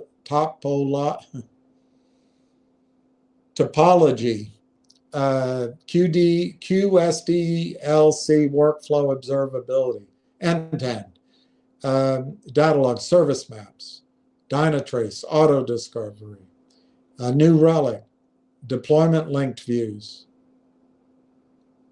Loki under Grafana, integrations for Railtown, IBM Quantum, D-Wave, CoreWeave. That sounds pretty good. Of course, Datadog has 800 plus cloud native, Dynatrace full stack auto, New Relic 400 plus tech stacks, and Grafana multi-source dashboards. So I don't know how to judge what's better. Developer focus under Railtown, code analysis and runtime adaption, Datadog flexible pipelines, Dynatrace low setup instrumentation, New Relic RUM synthetics, and then the other one, Grafana visualization heavy. I'm not quite sure what it all means. Strengths. Railtown targets quantum developers with seamless, that sounds good, seamless multi-provider visibility. That sounds good. Reducing debugging in hybrid environments, while competitors like Datadog and Dynatrace excel in scalable classical enterprise monitoring, but require extension for quantum stacks. Grafana offers customization, but lacks Railtown's built-in agentic quantum optimizations. It sounds good. Key metrics for feature comparison tables and observability tools should focus on a bunch of this stuff. They recommend these metrics. But let's just go to the table.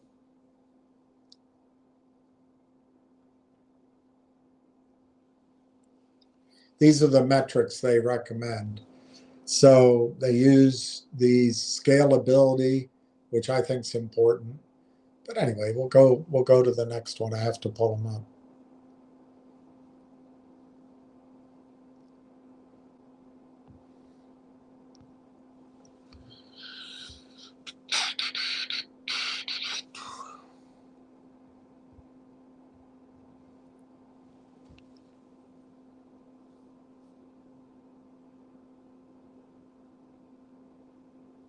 Okay. So we compare them. Railtown Conductor, quantum, classical, hybrid. Full. Full sounds pretty good. Datadog, partial. Dynatrace, no. New Relic, no. Grafana, plugins. Well, I would say Railtown wins there. Agentic AI score 5, 1 to 5. So they get 5 out of 5 under Railtown. Datadog gets 4. Dynatrace gets 4.5. New Relic gets 3.5. And Grafana gets 2. I think Railtown's better. Integrations, 10 plus quantum. Datadog. Datadog sounds better, 800 plus. Dynatrace full stack, I don't know what that means. 400, I know what it means, but I don't know what it means in comparison. I don't understand the comparison. New Relic 400 plus, Grafana multi. Data retention, custom. Well, that goes along with the vertical integration rather than horizontal. Datadog 15 plus, Dynatrace unlimited, New Relic 30 plus, Grafana variable. Again, I don't really know how to measure those as good or better versus each other. Setup time low. During the lifetimes, the setup time is low under Railtown Conductor. Datadog medium, Dynatrace low, New Relic medium, and Grafana high. Best practices. All right, let's skip that.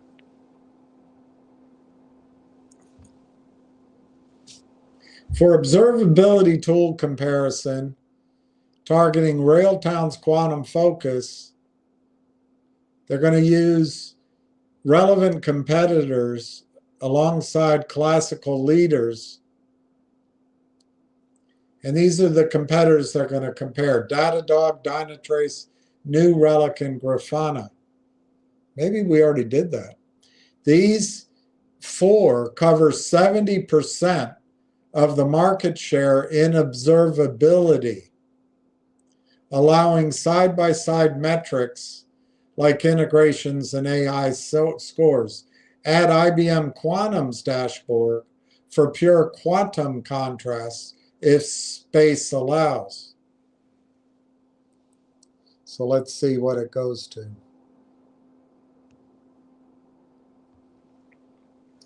So the quantum hybrid, Railtown full, Datadog partial, Dynatrace emerging, New Relic no, Grafana plugins. In terms of integrations, Railtown has 10 plus QPU, I guess that's quantum, and then Datadog has 800 plus, Dynatrace full, New Relic 440 plus, and Grafana multi. Again, I don't know how to give a value comparison. They seem apples and oranges to me. For Railtown's observability product, particularly its conductor platform with quantum hybrid capabilities, the most relevant competitors blend top classical AI ops observability leaders and dev-focused analytic tools. Prioritize those with AI-driven insights, hybrid extensibility, and developer workflows to mirror Railtown's niche. So again, it's Datadog, Dynatrace,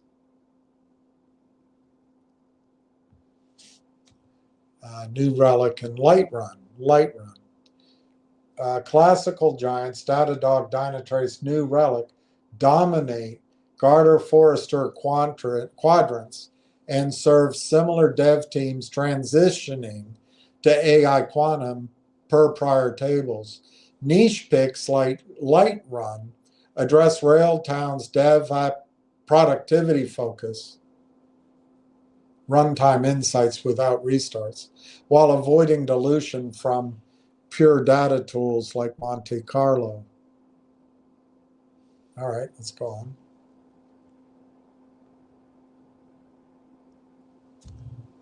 So quantum hybrid, again, Railtown full. The rest are partial, emerging, no, code only. Lightrun, code only. All AI insights, Railtown, agentic. I don't know what ML is, manual labor. Dynatrace, Davis AI, New Relic patterns. That's kind of brute computing. Lightrun, debug AI. Dev workflow, through the life cycle for Railtown. Datadog pipelines.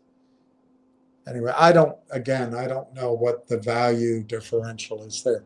Railtown AI software, Rail Engine Conductor, plays in quantum computing as an enabling, quote, control and orchestration layer, unquote, for hybrid classical quantum applications rather than as a quantum algorithm or hardware vendor. Role in the quantum stack. Railtown provides agentic AI, which can analyze application code, identify candidate segments for quantum acceleration, and help decompose workloads so quantum parts run on CPUs while the rest stays on CPUs, GPUs, or AI accelerators. This makes quantum computing feel like an extension of existing software flows rather than a separate discipline. which is critical for enterprises that do not have in-house quantum specialists. That seems like a major need solved. We shall see. We shall see. We shall see. We shall overcome someday. I think I already did that. All right. I think I already did those. So I'll go here.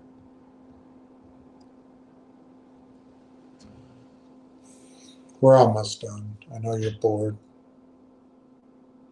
We're almost done.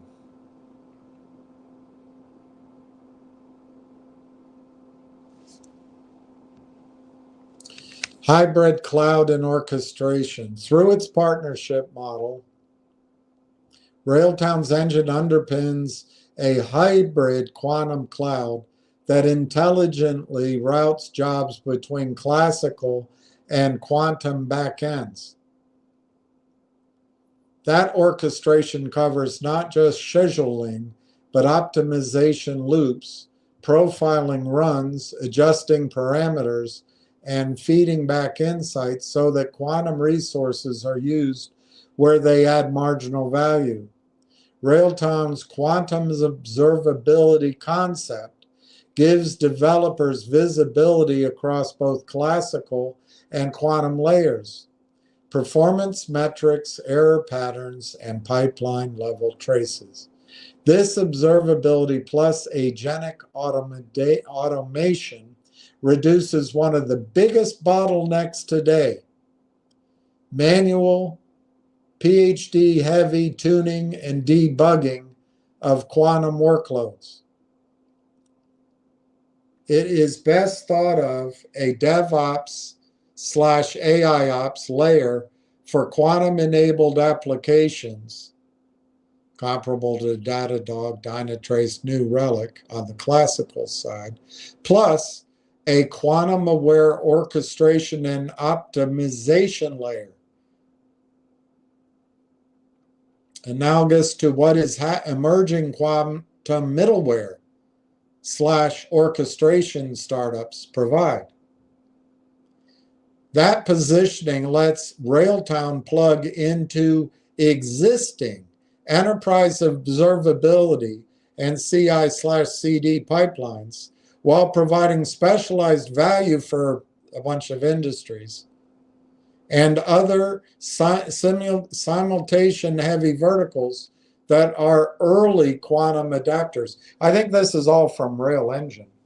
If anyway, they suggest another question, another query.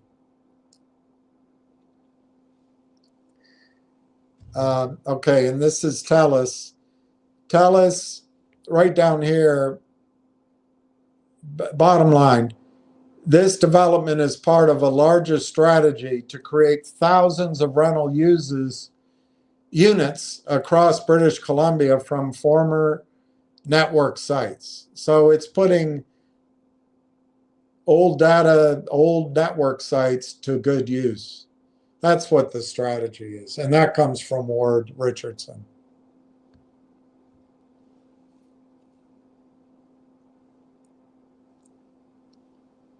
This also comes from Ward.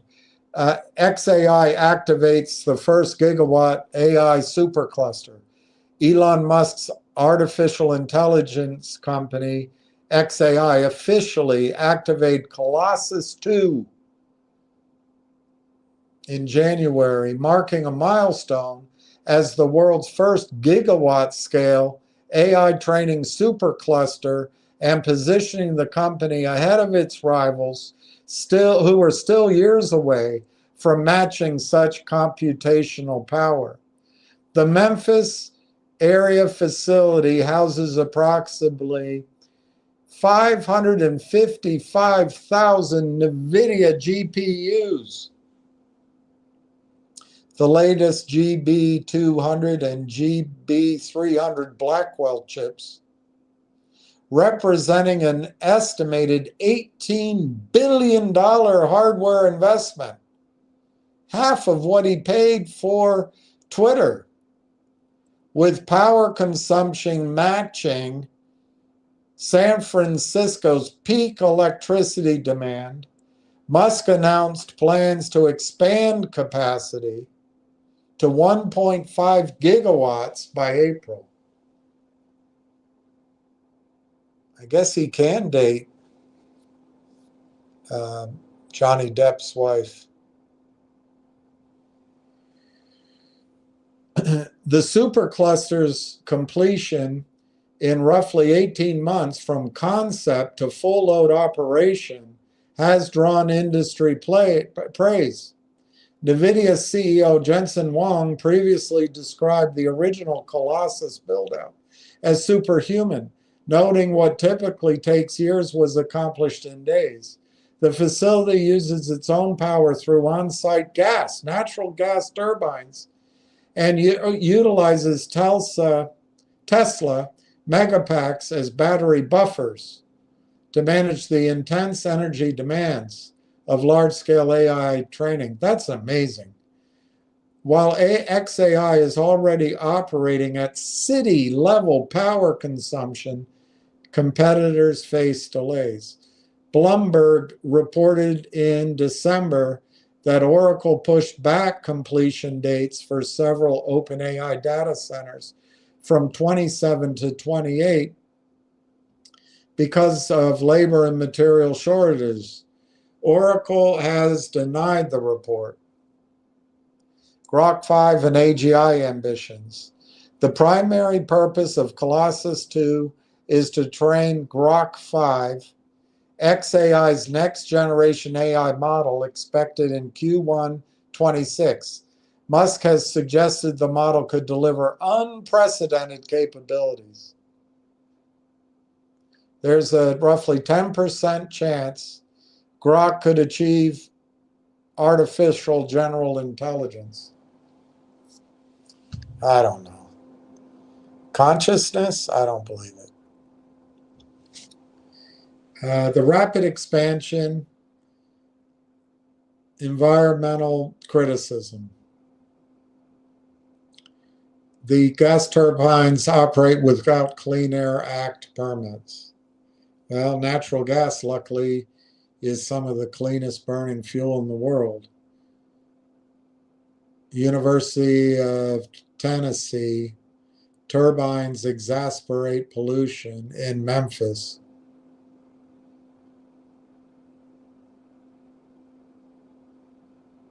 January this year, the EPA closed a loophole that allowed XAI to classify its turbines as non-road engines.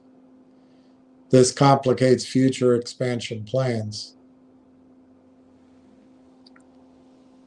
All right.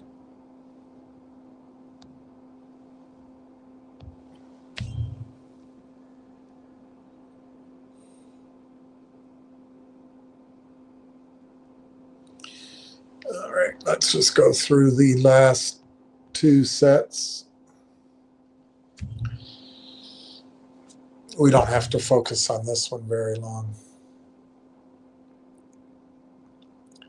This is the attorney, Goldman Sachs FINRA.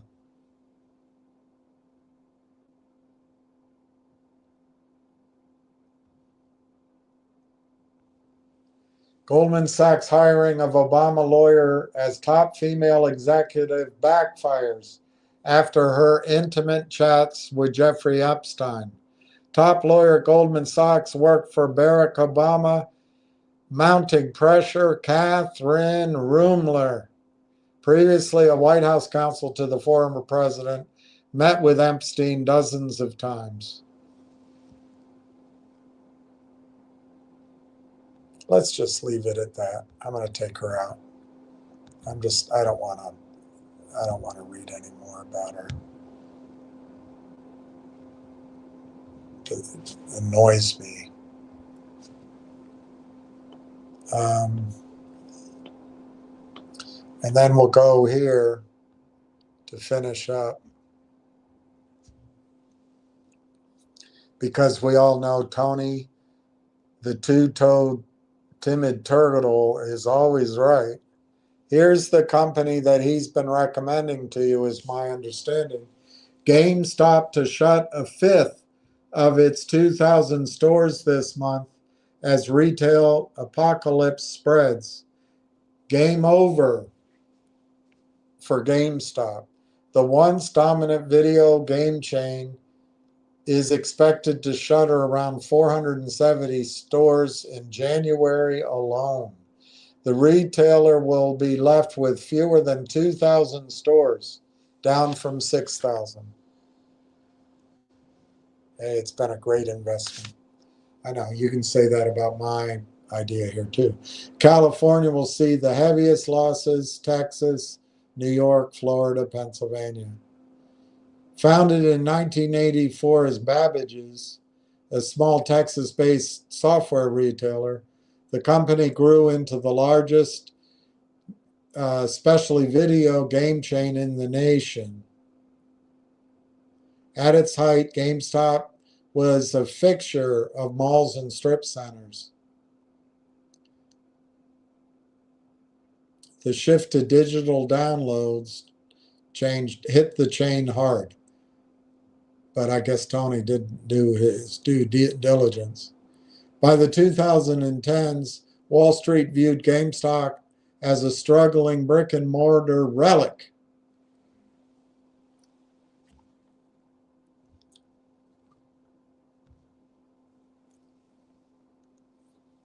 Hedge funds bet millions that GameStop would go bankrupt. It's not just hedge funds. Shutter its stores and see the shares collapse to zero. A loosely organized army of Reddit traders from Wall Street bets piled into the stock, triggering a historic short squeeze, rocketing from 20 to hundreds of dollars in a matter of a day. That might be what happened. The surge allowed the company to raise fresh cash over and over and over and over again, which the turtle tiger has been a part of, generated in an avalanche of free publicity. They tried to reinvent. The company installed Ryan Cohen, co-founder of Chewy, as chairman, trimmed its store footprint, overhauled management, and talked up ambitions to become a broader e-commerce and technology-focused retailer. It's experimented with everything. PC gaming gear, collectibles, cryptocurrency, but is yet to make regular profits. But it doesn't bother the tiptoeing tiger. GameStop occupies a rare place in corporate America. It's part traditional retailer, part meme stock icon. Its shares still swing on waves of online chatter, while its stores continue to serve a shrinking base.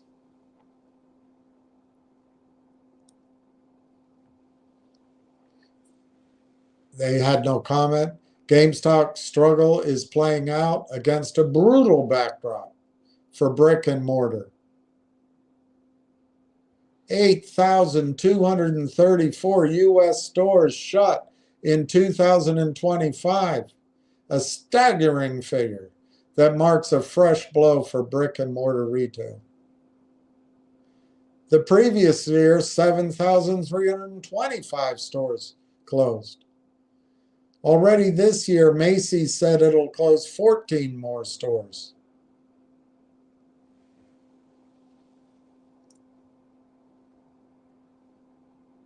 But here's your CEO. You wonder, is he working with the shorts? Is he working with you? I'll leave it to your judgment. All right, that's all the things I wanted to say.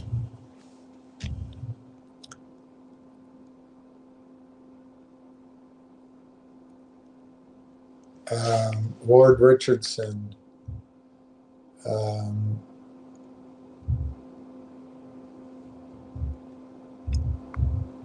I want to just see if I want to see if Donna's saying there's news on Finger. I didn't see any, but there might be.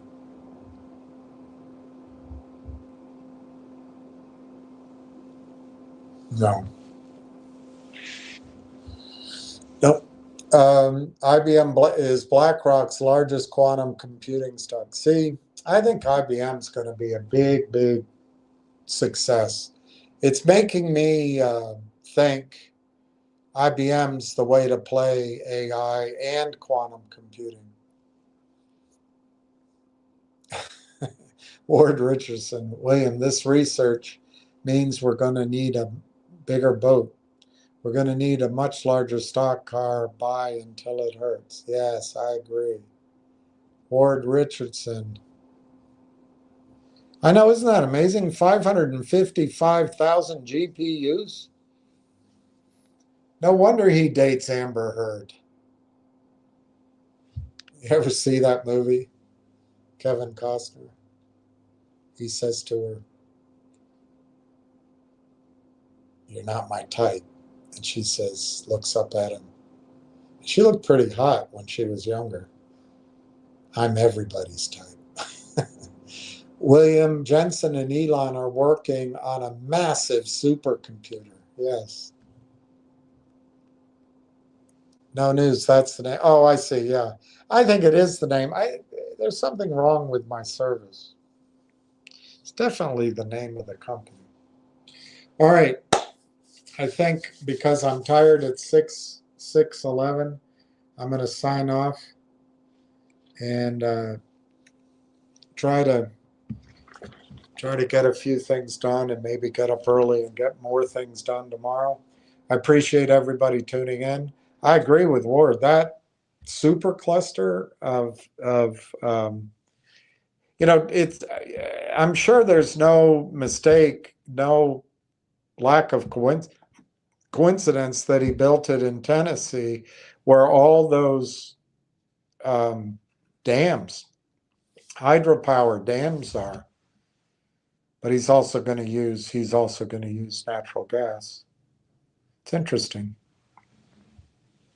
Donna says hi to Ward. Might as well let Ward say hi back before I sign off, except Ward might already be gone. Never know. Can't tell. Could be.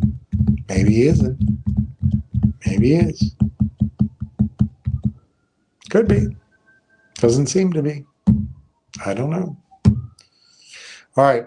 I'm going to wish everybody a good evening. I just don't know if I'll be able to do it. Ward says, good evening, Donna. I can't promise I'll be on during the day tomorrow, maybe in the evening. But it just depends on how everything goes. Otherwise, I wish everyone well tonight and wish you peace.